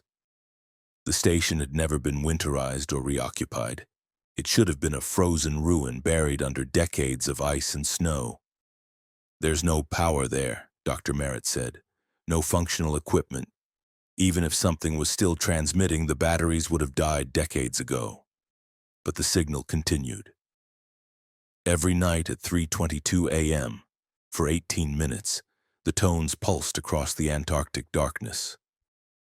James became obsessed with it, spending his nights in the communication room, recording every transmission, analyzing every nuance of the signal. On May 28th, the signal changed. The tone pattern remained the same, but now there was something else. A carrier wave behind the tones, modulated in a way that suggested encoded information. James ran it through every decryption algorithm he knew. Nothing worked. But the carrier wave was definitely intentional. Someone or something was trying to send a message. Tom, the meteorologist, had a theory. What if it's automated? Some piece of equipment at King George that's still functioning on residual power or solar charging, a beacon that was left on when they abandoned the place.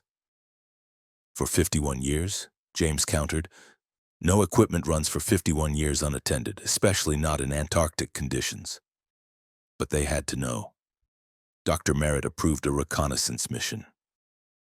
James, Tom, and Dr. Lisa Park, a field researcher experienced with Antarctic travel, would take a helicopter to King George Station, investigate the source of the transmission, and if possible, shut it down.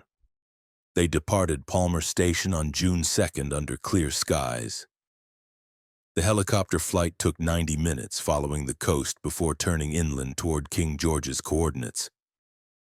As they approached, James monitored the radio signal.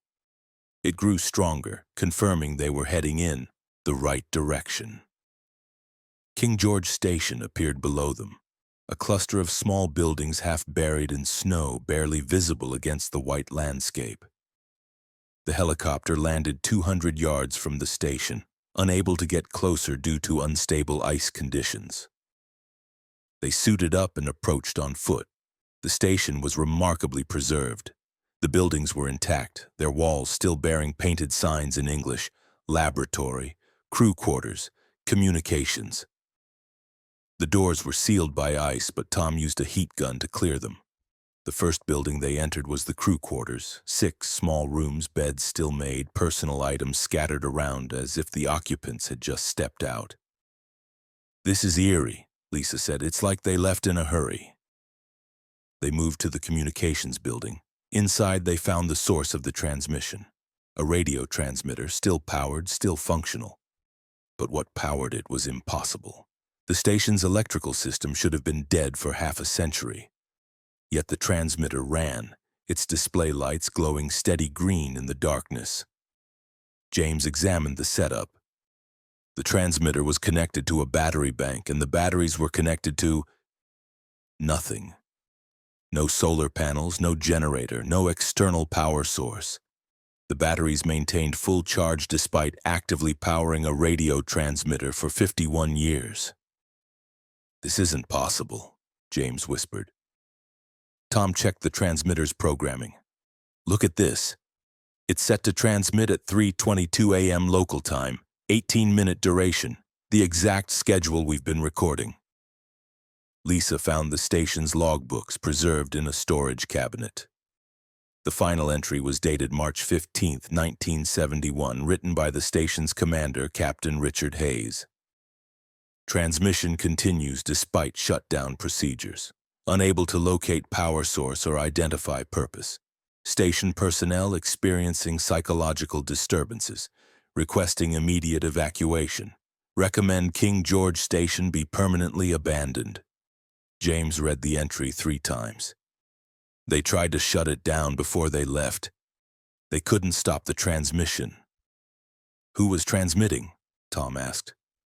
"Who set this up?" James searched the earlier log entries.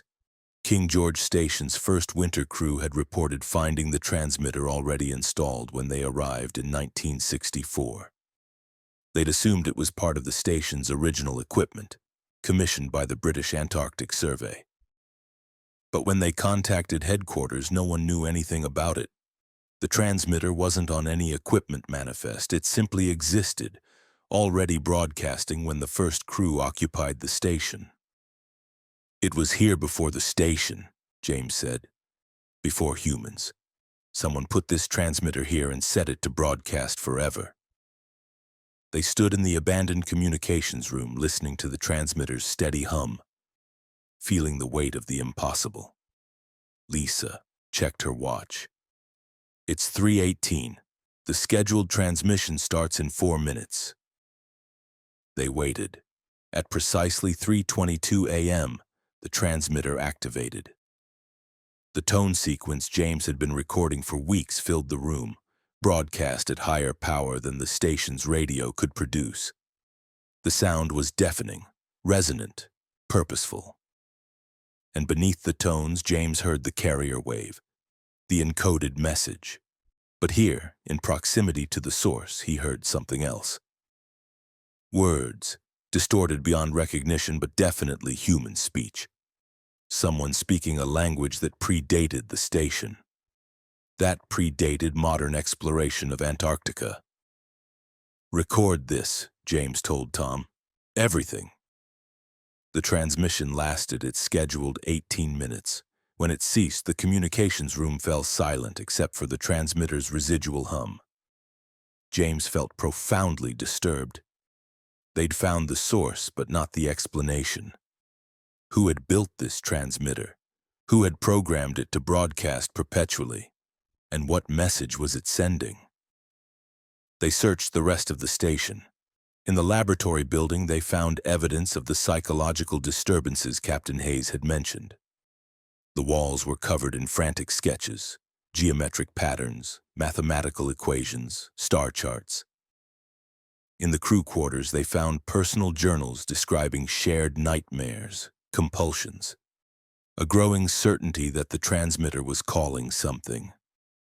"They went mad," Lisa said quietly.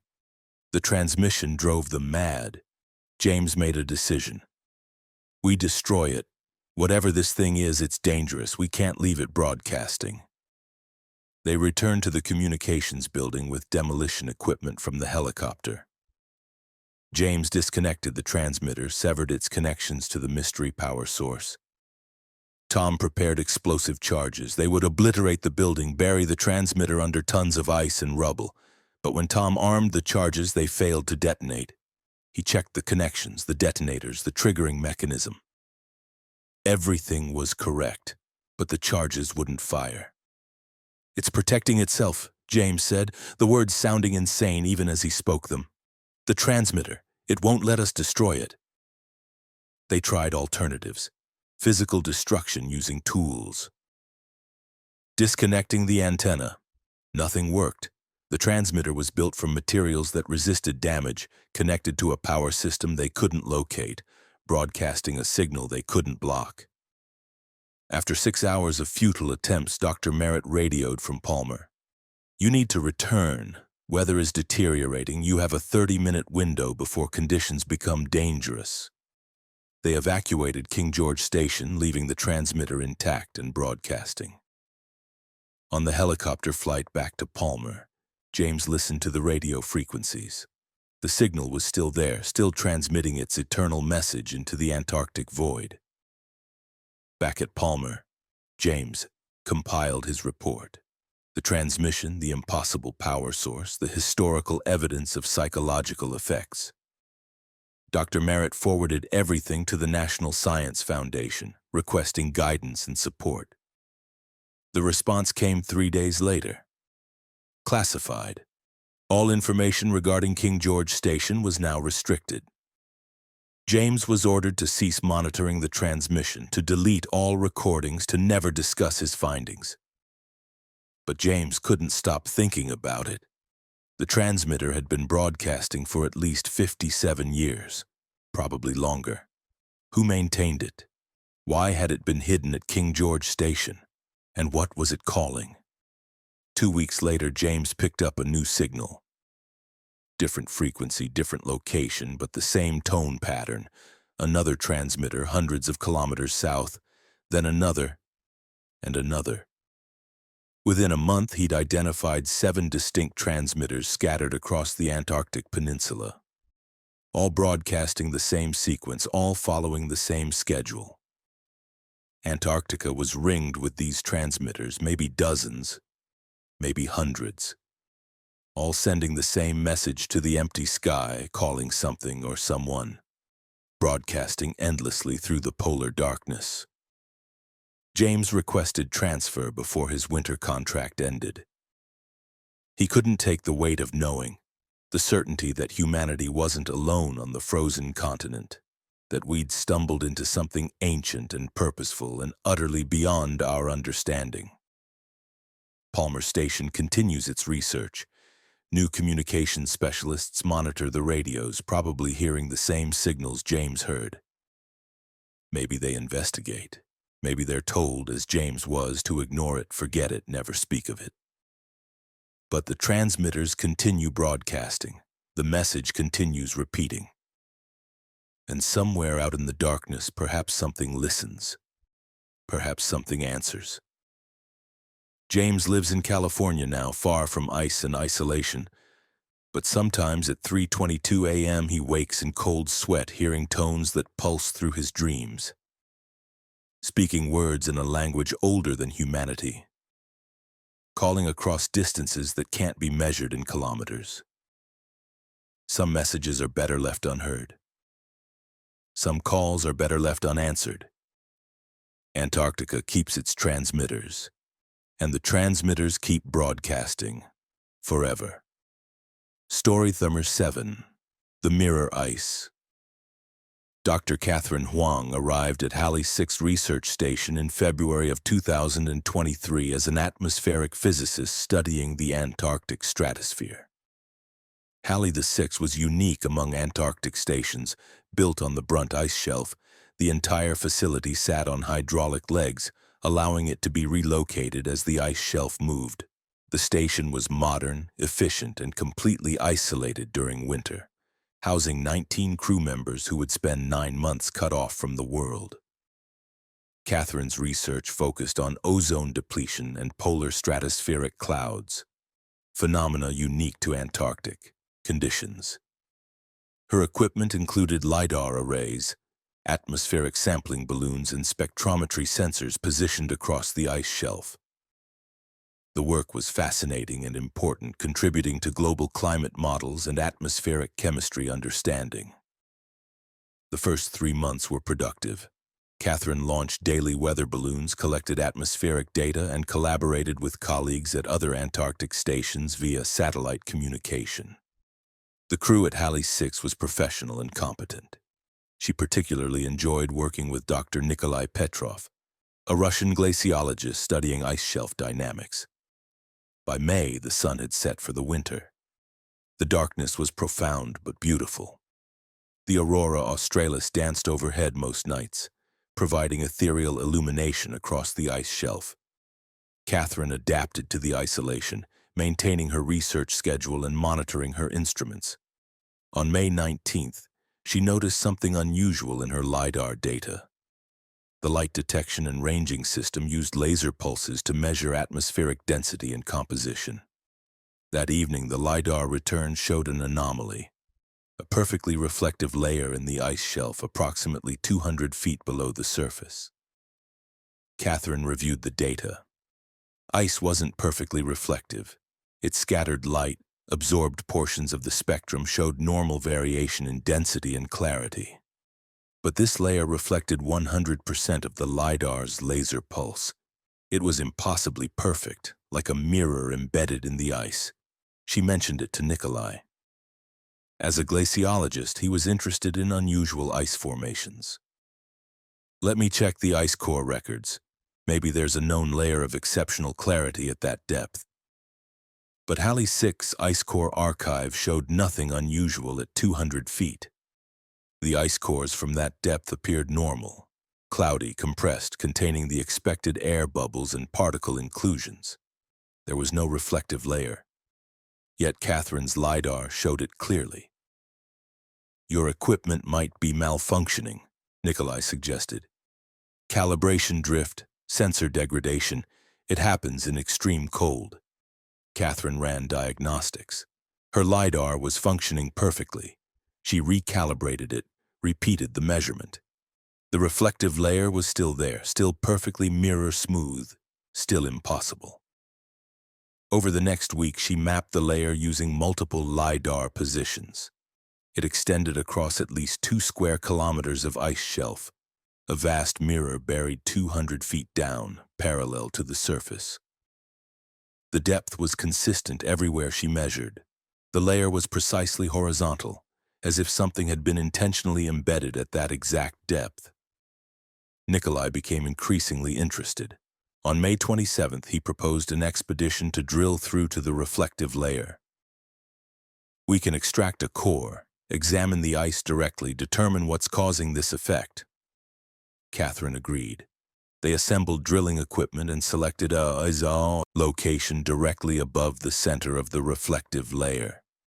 The ice shelf was stable there, with no crevasses or pressure zones. They began drilling on May 29th. The drilling was slow. 200 feet through ice shelf required patience and careful work. Catherine monitored the drill's progress, examining each extracted core segment. The ice appeared completely normal. No unusual clarity, no reflective properties, just ordinary Antarctic ice formed from compressed snow over thousands of years. They reached 200 feet on June 1st. Catherine prepared to extract the core segment that should contain the reflective layer. But when the drill broke through at exactly 200 feet, something happened. The drill stopped, not mechanically. It continued running, but it wasn't penetrating deeper. Nikolai increased the pressure, checked the drill head. Everything was functioning correctly, but the drill wouldn't advance past 200 feet. It was as if they'd hit bedrock, but bedrock was more than 600 feet below them. "There's something down there," Nikolai said. "Something solid." They attached a camera to the drill line, lowered it through the borehole to 200 feet. The camera's light illuminated the bottom of the hole. Catherine watched the monitor screen. She saw her own face looking back. Not a video reflection, a perfect mirror image showing the monitoring room where she sat, showing herself watching the screen, creating an impossible recursion of reflected reality. "That can't be right," Nikolai said. "The camera is 200 feet down in the ice. There's no way it's showing the surface." But the image was undeniable. The camera showed them watching the camera, a perfect closed loop of observation. Catherine turned her head. The image on the monitor turned. She raised her hand. The image raised its hand. They were looking at themselves from the camera's position, even though the camera was far below them in the ice. Nikolai killed the feed, pulled the camera back up. When they examined it, the lens was undamaged, the electronics functioning normally. They lowered it again. Same result. The camera showed not what was around it, but what the observers were seeing, as if the mirror layer reflected observation itself rather than light. "This is impossible," Catherine said. "Physics doesn't work like this." They spent hours hypothesizing. Maybe the reflective layer was some form of exotic ice, a crystalline structure with unusual optical properties. Maybe there was electromagnetic interference affecting the camera. Maybe their equipment was damaged by the extreme cold. But none of those explanations felt right. The mirror layer wasn't natural. It was too perfect, too precise, too responsive to observation. That night, Catherine dreamed of falling. She was descending through the ice toward the mirror layer, accelerating downward, unable to stop. When she hit the mirror, she didn't shatter it. She passed through into another world, identical to the surface, but inverted, reversed, wrong in ways she couldn't articulate. She walked through this mirror world, seeing familiar things arranged in alien configurations, feeling watched by her own reflection. She woke in her quarters, her heart pounding. The dream had felt profoundly real, more than a dream, a vision, a warning. She checked the time, 3:33 a.m. Catherine dressed and went to the observation lounge, needing to see the ice shelf, to confirm reality. Through the windows, she saw the Antarctic darkness, the aurora's green glow, the familiar landscape of ice and stars. Then she saw movement. On the ice shelf, approximately 200 yards from the station, something was emerging. At first, Catherine thought it was another crew member outside on late-night observation. But the figure was strange. It moved incorrectly, its limbs articulating in reverse directions, its gait backwards yet purposeful. The figure approached the station. As it drew closer, Catherine saw its face, her own face, but reversed, mirrored, wrong. The figure was her, but from the mirror world she dreamed of, crossing over into surface reality. Catherine ran to the comm room, woke the station manager. "There's something outside, something wrong." By the time they returned to the observation lounge, the figure was gone. The ice shelf was empty. Catherine questioned her own perception. Had she hallucinated? Was the isolation affecting her mind? But the exterior security camera footage confirmed it. A figure matching Catherine's description had approached the station, stopped 50 yards from the perimeter, then simply faded away as if dissolving into the darkness. The crew assembled for an emergency meeting. Station manager Carl Henderson reviewed the evidence: the reflective layer, the drilling experiment, the camera images, the nocturnal figure. His expression was grave. "We're shutting down the drilling site, sealing the borehole, no further investigation of this anomaly." Catherine protested. "We need to understand what this is, a mirror layer that reflects observation? Figures emerging from the ice? This is unprecedented." "Exactly," Carl said. "It's unprecedented. Beyond our ability to understand or control. We're sealing it and reporting to NSF. They can decide how to proceed." But sealing the borehole didn't stop the phenomena.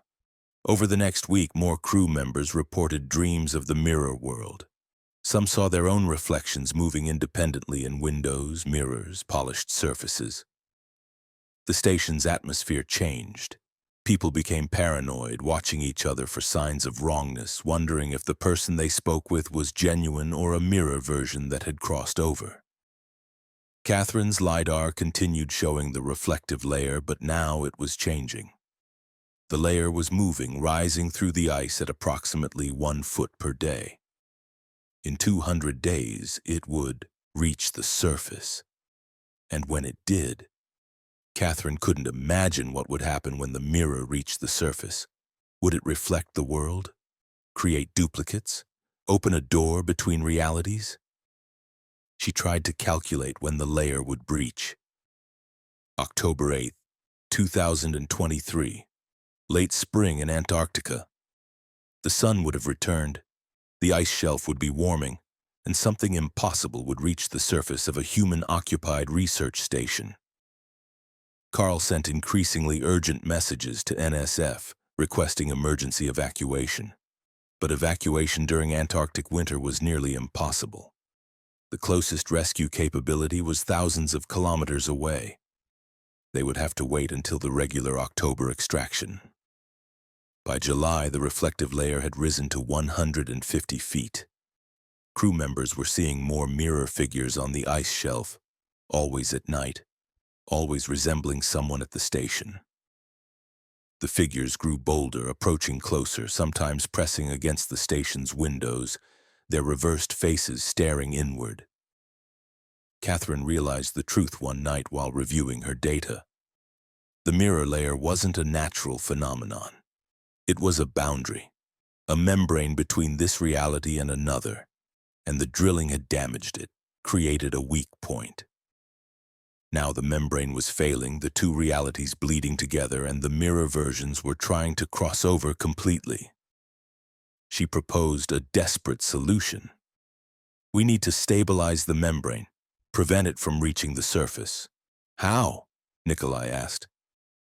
Temperature. The reflective layer is moving because the ice is dynamically stressed. If we could lower the temperature around the drill site, freeze it more firmly, we might slow or stop the layer's ascent. They had limited options.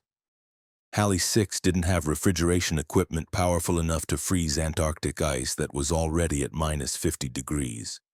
But they had liquid nitrogen, used for instrument cooling and scientific experiments. If they pumped liquid nitrogen down the borehole, they might create a supercooled zone that would arrest the layer's movement. It was a long shot, but they had no other ideas. Carl approved the attempt. Catherine and Nikolai prepared the liquid nitrogen pumping system, connected it to the borehole, and began flooding the drill shaft with cryogenic fluid. The effect was immediate. Catherine's LiDAR showed the reflective layer slowing, then stopping at 132 feet depth. The supercooled zone had stabilized the membrane, but the cost was high. The liquid nitrogen created a frozen zone around the drill site that was colder than normal Antarctic ice, so cold that approaching it risked instant frostbite. They marked the area as restricted, forbade anyone from going near. The mirror figures stopped appearing. The crew's dreams returned to normal. The station's atmosphere lightened as if a pressure had been lifted. Catherine monitored the reflective layer daily for the rest of the winter. It remained at 132 feet, frozen in place by the supercooled zone. When the October extraction came, Catherine was the first to board the evacuation plane.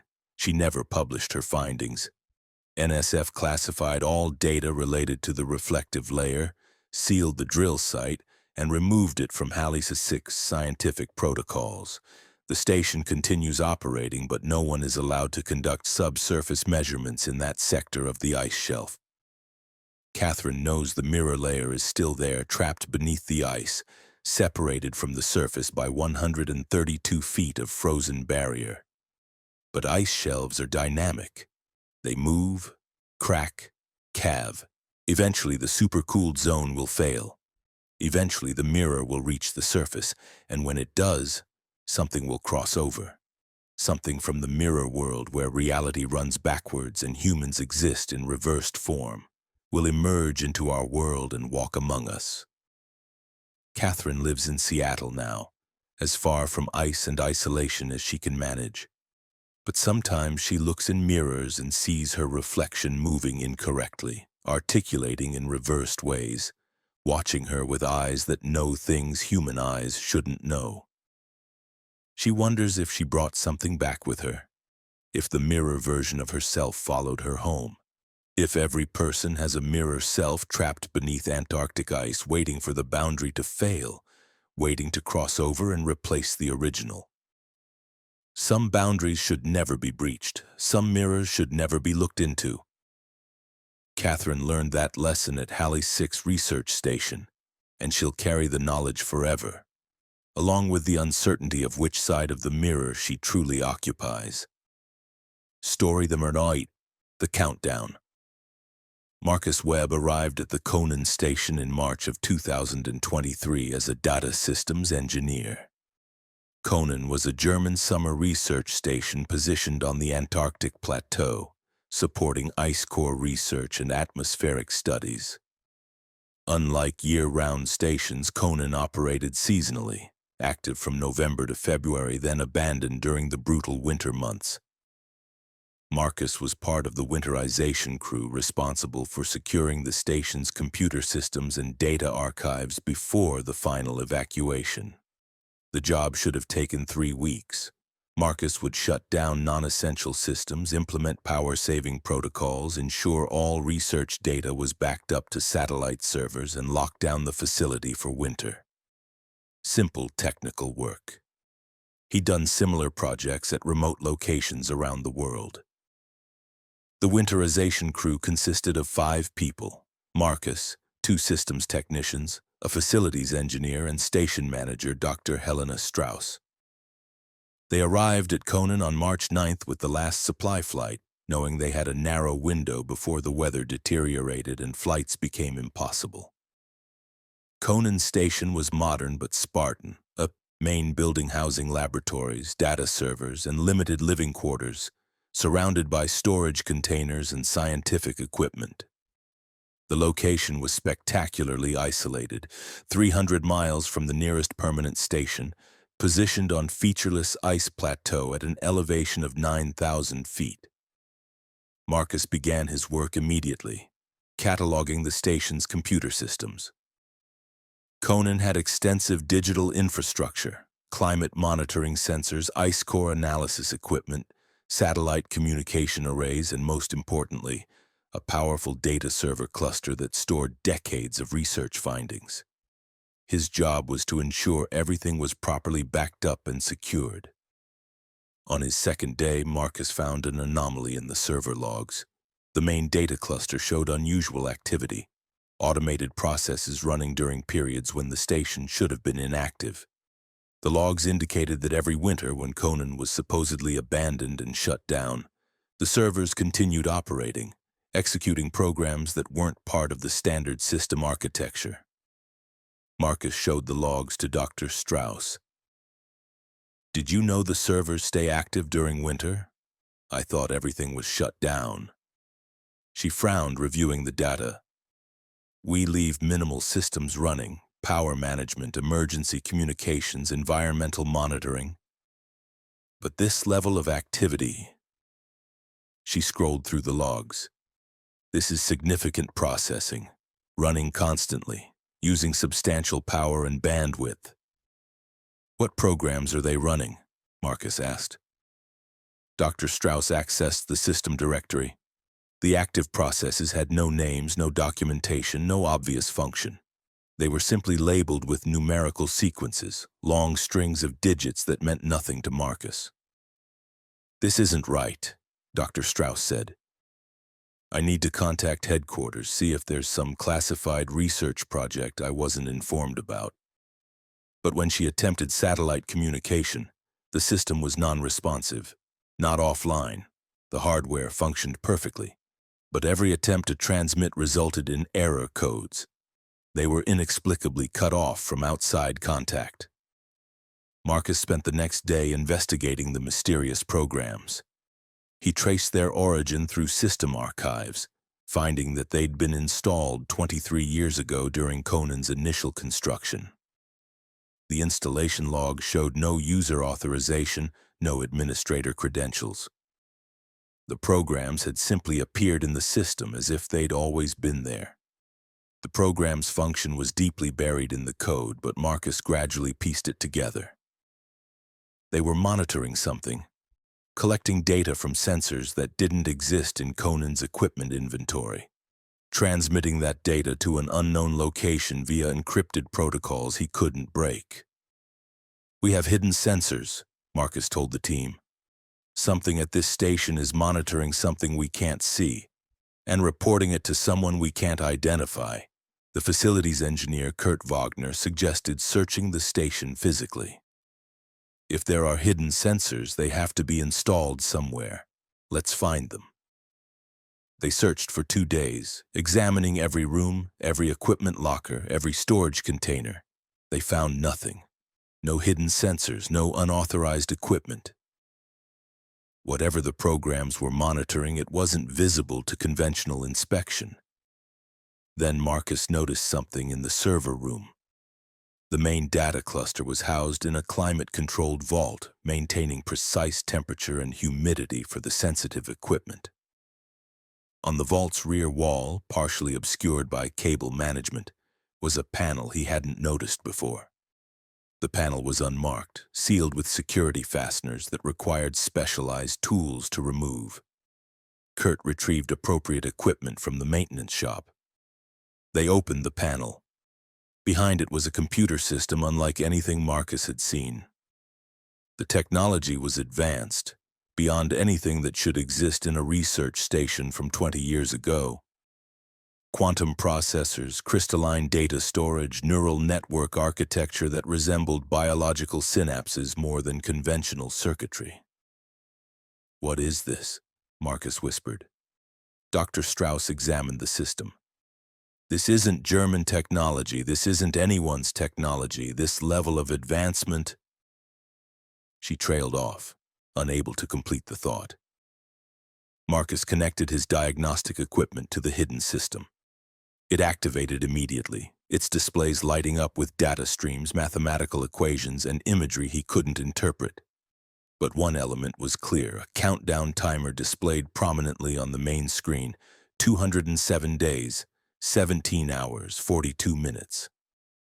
The timer was counting down to a date in October 2023. The exact date when the first supply flights would return to Conan Station after winter. "What happens when the timer reaches 0? Kurt asked. No one answered. They watched the countdown tick downward, feeling the weight of the unknown. Marcus attempted to access the system's core programming to understand what the timer controlled, but the architecture was beyond his expertise. The system wasn't just advanced. It was alien, operating on principles he didn't understand. Dr. Strauss made a decision. "We abort the winterization. We leave immediately. Contact the evacuation flight. Tell them we're ready for extraction now." But Marcus had bad news. "The communication systems are completely locked out. I can't reach anyone. It's like something is jamming all transmissions from Conan." They were trapped. No communication. The last evacuation flight had already departed. The next flight wouldn't arrive until October, when the countdown reached 0. Over the next 3 days, they tried everything: emergency beacons, backup radios, even attempting to physically travel to the nearest station on snow tractors. But the vehicles wouldn't start. The fuel systems were sabotaged, drained, as if something wanted them to remain at Conan. Marcus studied the hidden computer system obsessively. The countdown continued relentlessly. The data streams showed complex calculations, astronomical measurements, coordinates that mapped the entire Antarctic continent. Whatever this system was designed for, it was monitoring Antarctica itself, preparing for something that would occur when the countdown completed. On March 21st, the power went out. Not a failure, a systematic shutdown. One by one, Conan's systems went offline. Heating, lighting, water pumps, everything except the server room and its mysterious countdown system. That remained fully powered, drawing energy from some source they couldn't locate or control. The temperature inside the station began dropping. Without heating, the interior would reach ambient Antarctic temperature within hours, -70 degrees, lethal. They gathered in the server room, the only warm space remaining. The countdown glowed on the screen. 195 days, 3 hours, 18 minutes. "We're going to freeze," Kurt said flatly. "We can't survive the winter here without heat." Dr. Strauss refused to accept that. There has to be emergency power, backup system, something. Marcus searched the station's electrical infrastructure. The power plant was offline, all its circuits disabled by the same systematic shutdown that had killed everything else. But he found something unexpected.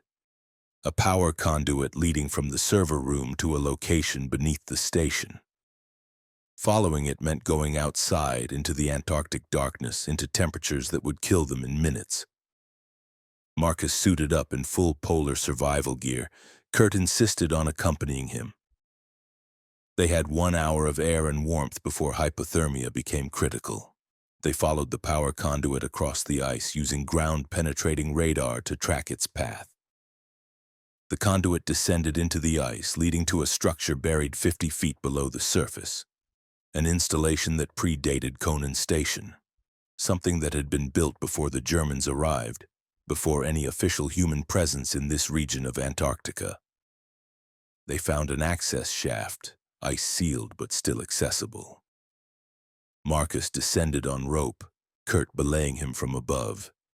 At the bottom he discovered a chamber, artificially carved from the ice, lined with the same advanced technology he'd seen in the server room. And at the chamber's center, a massive power generator unlike anything terrestrial. It hummed with quiet energy, producing electricity through processes Marcus couldn't identify. The generator's control panel displayed another countdown timer. The same countdown. Synchronized perfectly with the system above. Marcus took photographs, collected equipment readings, and climbed back to the surface. His air supply was nearly exhausted, his body temperature dropping dangerously. Kurt pulled him up and they fled back to the station. In the server room, Marcus reviewed his findings. This installation isn't human, isn't ours. Someone built a power station beneath Conan years before we arrived. Built it to power that countdown system. Whatever happens in October, someone has been planning it for decades. The implications were staggering. A non-human presence in Antarctica, installing equipment, monitoring the continent, preparing for something. They were trapped in the station, unable to communicate, unable to escape, forced to wait as the countdown approached zero. The next weeks were a struggle for survival. They rationed food, burned furniture for heat, melted ice for water. The countdown continued its remorseless progression. Marcus studied the system constantly, trying to decode its purpose.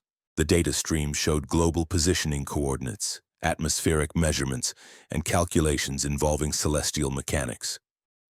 It's astronomical, Marcus realized. The countdown is synchronized with planetary positions. Whatever happens in October, it's timed to coincide with a specific astronomical configuration. Dr. Strauss checked her astronomical software.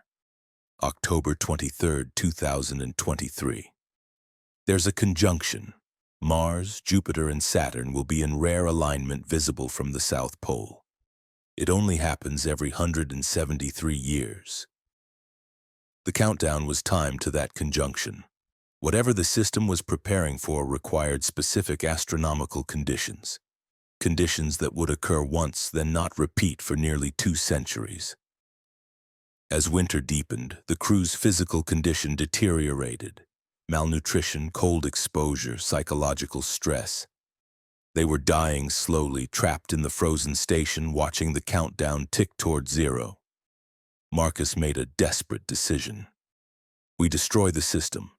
If we can't stop the countdown, we eliminate whatever it's supposed to activate. They assembled makeshift explosives from laboratory chemicals. Prepared to destroy the server room, the buried generator, everything. But when they attempted to execute the plan, their hands refused to cooperate. Literally refused. As if their nervous systems were being overridden, their bodies controlled by an external force. It won't let us, Kurt said, his voice hollow with horror. The system, it's controlling us. They were prisoners not just of the station, but of their own bodies. Whatever intelligence controlled the countdown could manipulate them, prevent them from interfering. They could only watch as the days passed, as winter reached its darkest point, as the countdown approached its conclusion. On October 23rd, rescue helicopters arrived at Conan Station. They found the winterization crew barely alive, emaciated, frost-damaged, traumatized. The station was destroyed apparently by a catastrophic power failure that had left them without heat for 7 months. But the server room was intact. The hidden computer system was gone. Its technology vanished without trace. And that night, as the planetary conjunction reached its peak, observatories around the world recorded an unusual signal emanating from Antarctica. A pulse of electromagnetic energy precisely focused, transmitted toward deep space. A signal that someone or something had spent decades preparing to send. A message timed to the conjunction amplified by Antarctica's unique position and the aligned planet's gravitational fields. A message that would travel across light years, reaching destinations humans couldn't imagine. Marcus Webb recovered physically but never mentally. He refuses to discuss what happened at Conan Station, refuses to speculate about the countdown or the signal. He knows the truth, that humanity shares Antarctica with something else, something patient, something that views timescales in centuries and makes plans that unfold across generations. The buried generator is still there beneath the ice. The countdown has reset, beginning a new cycle toward the next conjunction. In 173 years, it will happen again. Another signal, another message to the stars. Antarctica keeps its secrets, and sometimes those secrets are not ours to keep, but rather belong to visitors who arrived long before us and will remain long after we're gone. Marcus lives each day knowing he survived something that should have killed him, knowing he was a pawn in a game played by intelligences beyond human understanding, knowing that in Antarctica's depths, systems tick and count and prepare for futures we cannot imagine. Some countdowns end in discovery, others end in revelation. Marcus fears he witnessed both, and neither knowledge brings him comfort. The ice is deep, the darkness is long, and time moves differently when you're counting down to something humanity was never meant to witness.